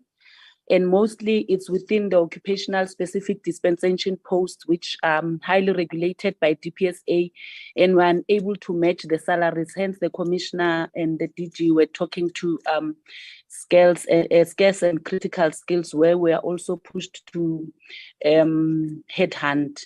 So that is the explanation I can give on the issue of the re-advertisement and advertisement of posts. Thank you, Chair.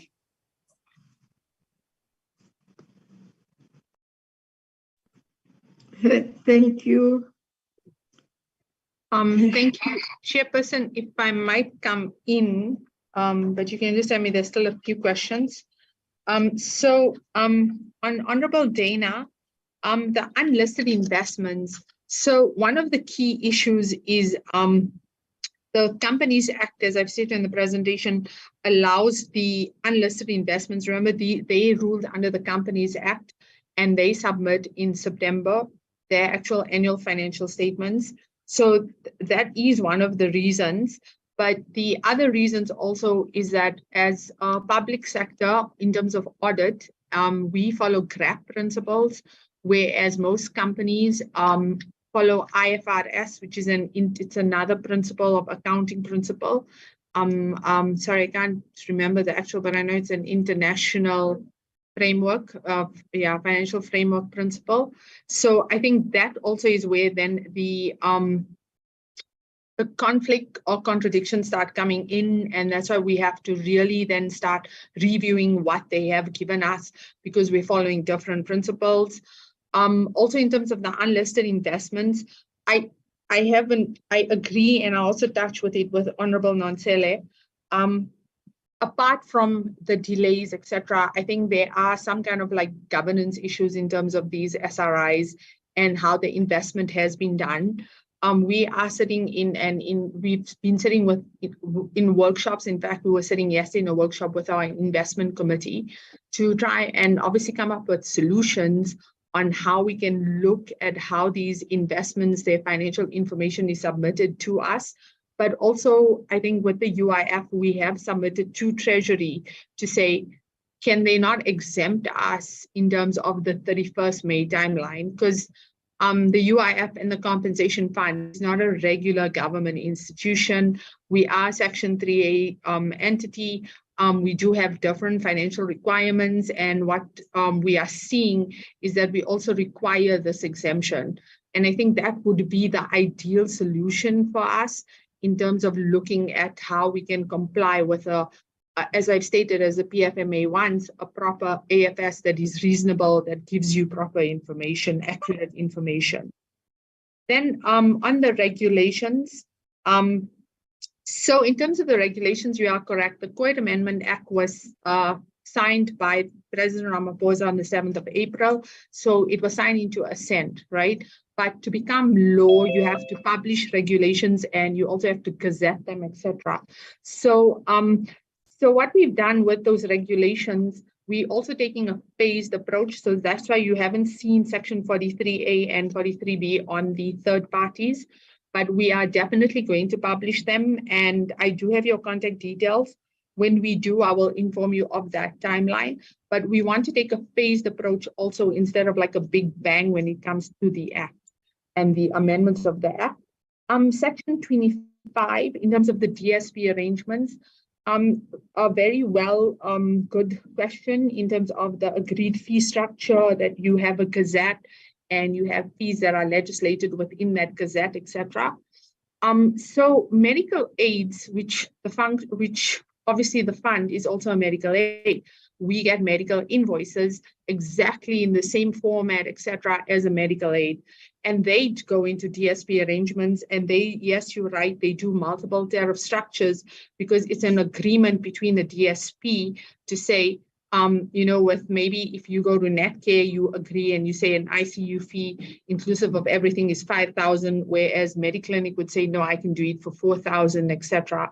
per day. And you look at it and you base it on your data. But from our side, I think for us also in the DSP arrangement, it will be a phased approach also. I don't believe in big bangs. So I think for us, most importantly with the DSP is how do we get medical providers that are willing to work with the fund and are willing to also be transparent in terms of the injured workers, their treatments, etc. Right now, we are seeing, I'm not saying all medical service providers, but we do see quite a bit of misuse when it comes to an injured worker. For example, someone with a laceration on their finger getting, 20 physio sessions. So those are the things that we also need, and that is actually the purpose of the DSP, is to build relationships with providers who are transparent, who are willing to share data with us and look at injured workers, which can also then provide a more effective and efficient medical services and medical treatment approach to injured workers that ensure return to work for those workers. In terms of Honorable Nonsele, I think you also brought up on the clean audit and the timelines. So there are specific timelines.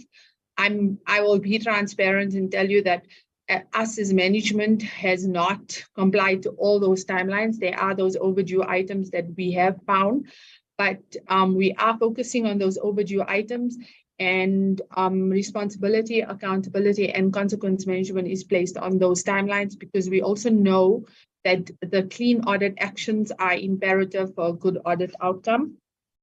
In terms of the submissions of the AFS, and I think, yes, on the investments, and I think you raise especially the issue around the PIC and maybe the findings around the Mbati Commission on the PIC, etc.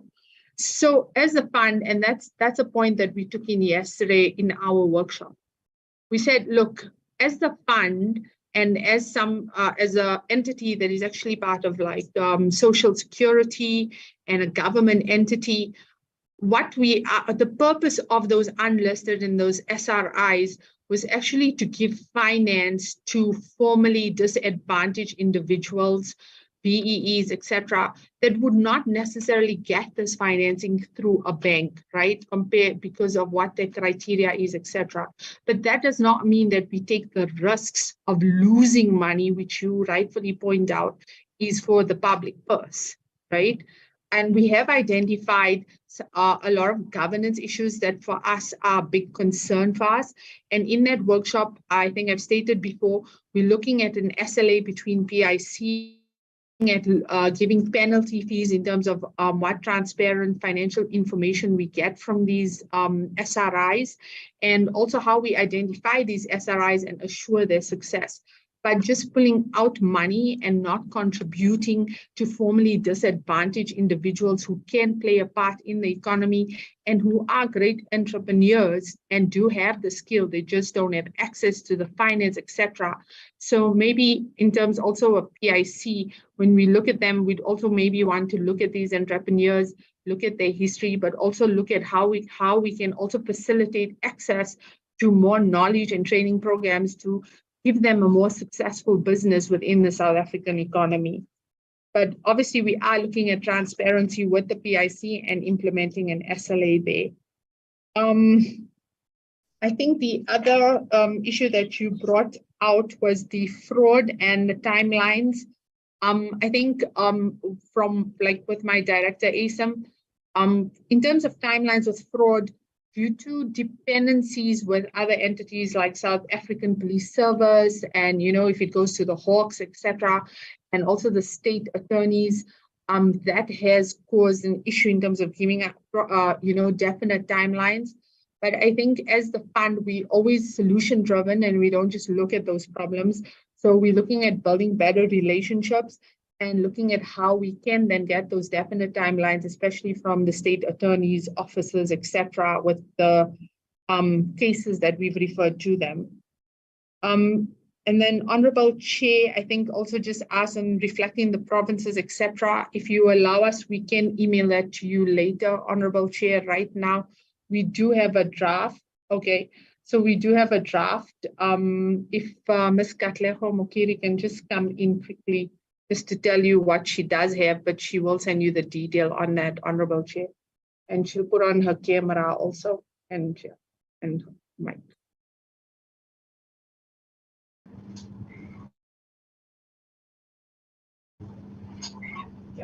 Okay. Let me know if I'm comfortable. Good morning, Chair. Good morning, Honorable Deputy Minister, honorable members, and all my colleagues. So in terms of the provinces or the hotspot areas when it comes to fraud, when you look at the 2 financial years from 2021-22, followed by 2022-23, Gauteng province is the top of 30 cases emanating from Gauteng. In the past financial year, we had about 21 cases, and that was followed by KwaZulu-Natal, respectively, in the 2 consecutive years. Followed by Mpumalanga, you may switch off your mic. Eastern Cape, Free State, and then Limpopo, Western Cape, as well as the Free State. They are problematic areas. It's KZN as well as Gauteng. Okay, thank you, Chairperson. I have addressed all the questions that were given to us. If there are follow-ups, we will wait for them. Thank you. Thank you. I may have missed it, DG. There was a question, a response on that. There was a question that was asked by Honorable Mkondo on who compiled the list in terms of a clean audit action plan. Who compiled the list? Was it internal or external? I hope I understood her well. If she's around, she will correct me. I didn't hear that question being answered. If it has been answered, my apologies. Chair, it has been answered. I answered. Oh. Yeah, it has been answered. And I think that Honorable Mkondo had the response. Oh, okay. Okay. I can repeat it, Chair, if you want me to. Please. Chair, my response was that yes, it is compiled by senior management of the compensation fund, the action plan. And the rationale for that is that AG findings are issued to management. And in the recommendations that AG often makes, there is nothing new that management does not know in terms of what they need to do, because the recommendations are clear and very concise. And I think that's a matter that the acting commissioner spoke about in terms of a failure by management in certain instances to implement the action plan as compiled, and there are timelines to each and every action step that's in the action plan. And any deviation from that must be accompanied by a plausible reason in terms of why the timeline was not met.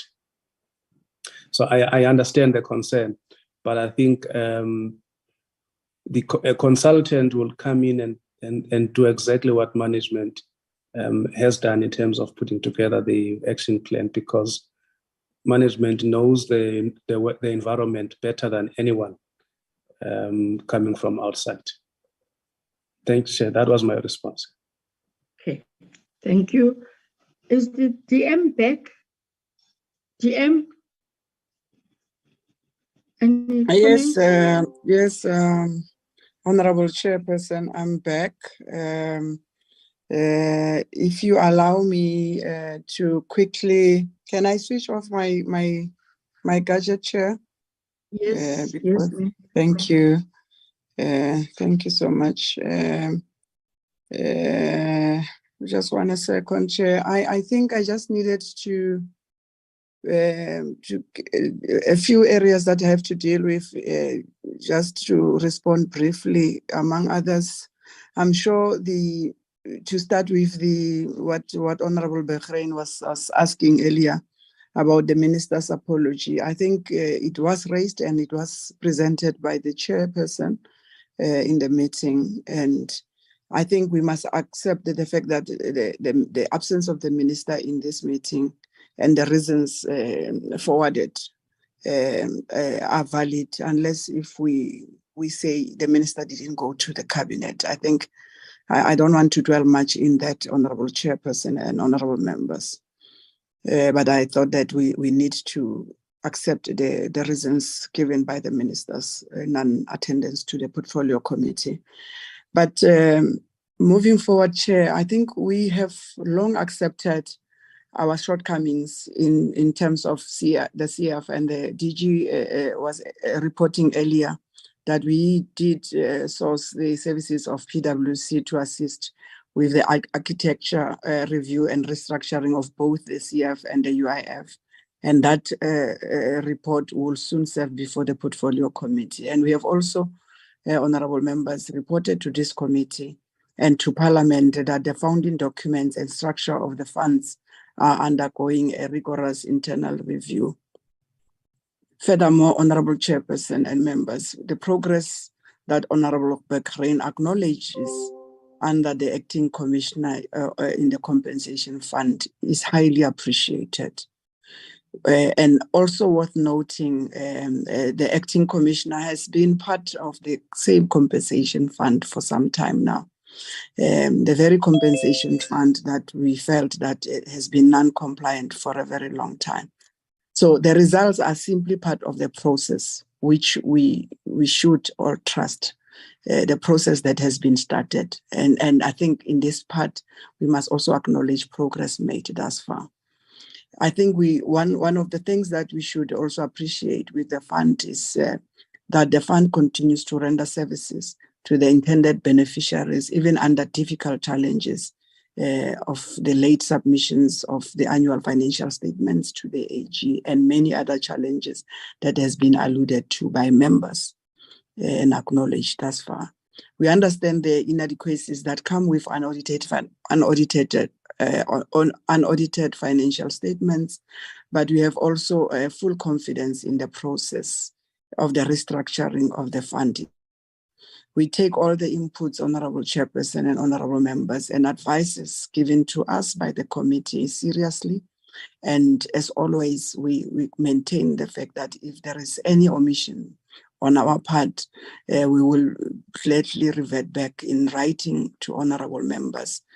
But just finally, I want to overemphasize the fact that after all has been said and done, we must acknowledge improvements made by the fund thus far. I thank you, Honorable Chairperson and Honorable Members. Thank you very much, GM, and thank you very much, members, for the questions. And we thank the department led by both yourself, by Honorable Moise and yourself, and the DG in forever presenting yourselves in front of us. Also thank the leadership of provinces that have given themselves time to be part of our meetings. Two things that I want to just to reflect on. If Honorable Brigham wants a report and the cost, he will have to check that to powers to be in Parliament. Who approved, who accepted an invitation from the ministry, who invited both chairs of NA and Select Committee who deals with issues of employment and labor. If anybody wants to want a report on that, you will then have to go to powers to be in Parliament. Because the office of the chair was invited by the minister. And it's not the first time that happens. Maybe the challenge is that if one wants to know why only the chair, also you ask that from the people who have approved the invitation. Secondly, on the issue of, I have, for the greater part of this term, I have been attentively listening to how, which there's nothing wrong with that, with how as members we are asking questions and our vigilance in us conducting the oversight. But there's always been one area which I think I must talk to it now, that for all the terms that I have been a member, it's only in this term, the 6th term, that a committee on employment, well, that time it was labor, has been more dedicated and focused on these two entities. Dedicated and focused on these two entities, which is compensation fund and UIF. In whatever, either debates on BRRR, either questions to minister, or either an oversight, it's only this term in this committee And when then we are pointing fingers, maybe justifiable so, that the department, the ministry, the compensation fund, it is forever. We were there. Some of us, we know. The returning members know what I'm talking about. It is in this term that it was exposed to its depth why the compensation fund had disclaimers for more than 5 years. If not, is it 5? No, it can't be 5 because it's the same. For more than 6 years, if not 8. And therefore, as I want to put it across to us as members of the legislative arm of the state, that as we will be blaming the executive and the departments, we must also at some point take a responsibility where we think that either we have lowered our socks. We must take responsibility. It's quite, when you are a chairperson at times, you don't like to be seen and be accused of being defensive but there are times when I do think that at times some of us respond, ask questions, and I'm sure I will say in particular the returning members, because I don't want the members who is their first term to feel bad about asking questions. No, but to us as returning members, we know for a fact. I will say this, and I will say it without any fear of contradiction, that in fact the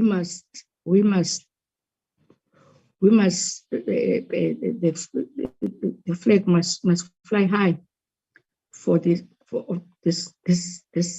term, these members in particular of this term that have ensured that we are here now in terms of, in particular, the compensation fund. In particular, the compensation fund. And I think it's, yes, Honorable Mkondo was correct. The reports are fine. DM, DG, Acting Commissioner. We are happy. At least they are showing that there is movement, but the challenge will then be the implementation. And between now and the end of this term, that is what we are then going to be monitoring. Won't be apologetic about it. We'll be monitoring and to ensure that when we leave the legacy report, we leave a legacy report that we will then be proud for. And it's not, again, I'm repeating this in this committee, it's not about the office of the chair, it's not about the minister, it's not about this portfolio committee or our political affiliations, but it's about those workers. Those workers. I think Honorable Mdabe once said here in this meeting that the concern is about the third parties. The concern has never been about, in fact, how much does an injured worker get when he has submitted his claim? None of us have ever been concerned about that. We have always been concerned about the third parties. The third parties. The third parties. Maybe fine, but to as activists, our responsibility, and public representatives, our responsibility in all what we are doing that for the sake of our people. And in terms of doing that for the sake of our people, there must be time that we just put politics aside and say, this may have been my husband, this may have been my child or my neighbor, or is it because we know which buttons to press if our relatives have got a problem in terms of claims, either in UIF or in compensation fund? That's what I also reflected to the provincial leadership when there was a claim that took almost 13 years. 13 years. So, yes, the department has got its own challenges, its own weaknesses, but no, we must then begin to say, at least in terms of the compensation fund, because it is that is in front of us now, there is that light at the end of the tunnel. Good things don't come very easy. Good things don't come very easy, and therefore I want to say DM and DG and the acting commissioner and your directors that are here. When we come back in August, it's not going to be business. It has never been business as usual. When we come back in August, all these things that have been raised here, I haven't deliberately, pardon me, AG, I'm happy that you are here listening to the responses, listening to questions as you'll be doing your work, but there is going to be time that we are going to request you to come and take us through. You will remember the shock that we had when us through the first AG's report about this entity. Again, I am not defending the ministry nor the department, but I think ourselves also, we must not behave as if, should I say, we are holier than thou, we do our work very, there's nothing. When there's an entity, and as this parliament, when there's an entity that has been close to eight years be in a disclaimer, where were we? Having said that, enjoy. Where there's nothing that we are to enjoy, it's cold. We are to do our constituency work. We will come back with a whole litany of problems. The provincial leadership that are here, they know that I call them every now and then. And in fact, I should have Mr. Wababa. In fact, I must bring the table. I must bring the whole information on the issues that they have managed to assist the committee through the chairperson. But thank you very much, good people. It's winter time. Take care, but we must soldier on. In PE, we always say in a lighter note, each job. So we don't have winter, we don't have Sundays, we don't have Mondays. We decided, we agreed, and we say we will do as to accept to be public representatives. Thank you. See you in August. Bye. Our meeting stands adjourned. Bye, Chair and the honorable Bye, members. Chair. Bye. Bye, Bye-bye. Chair. Thank you. Bye. Bye-bye.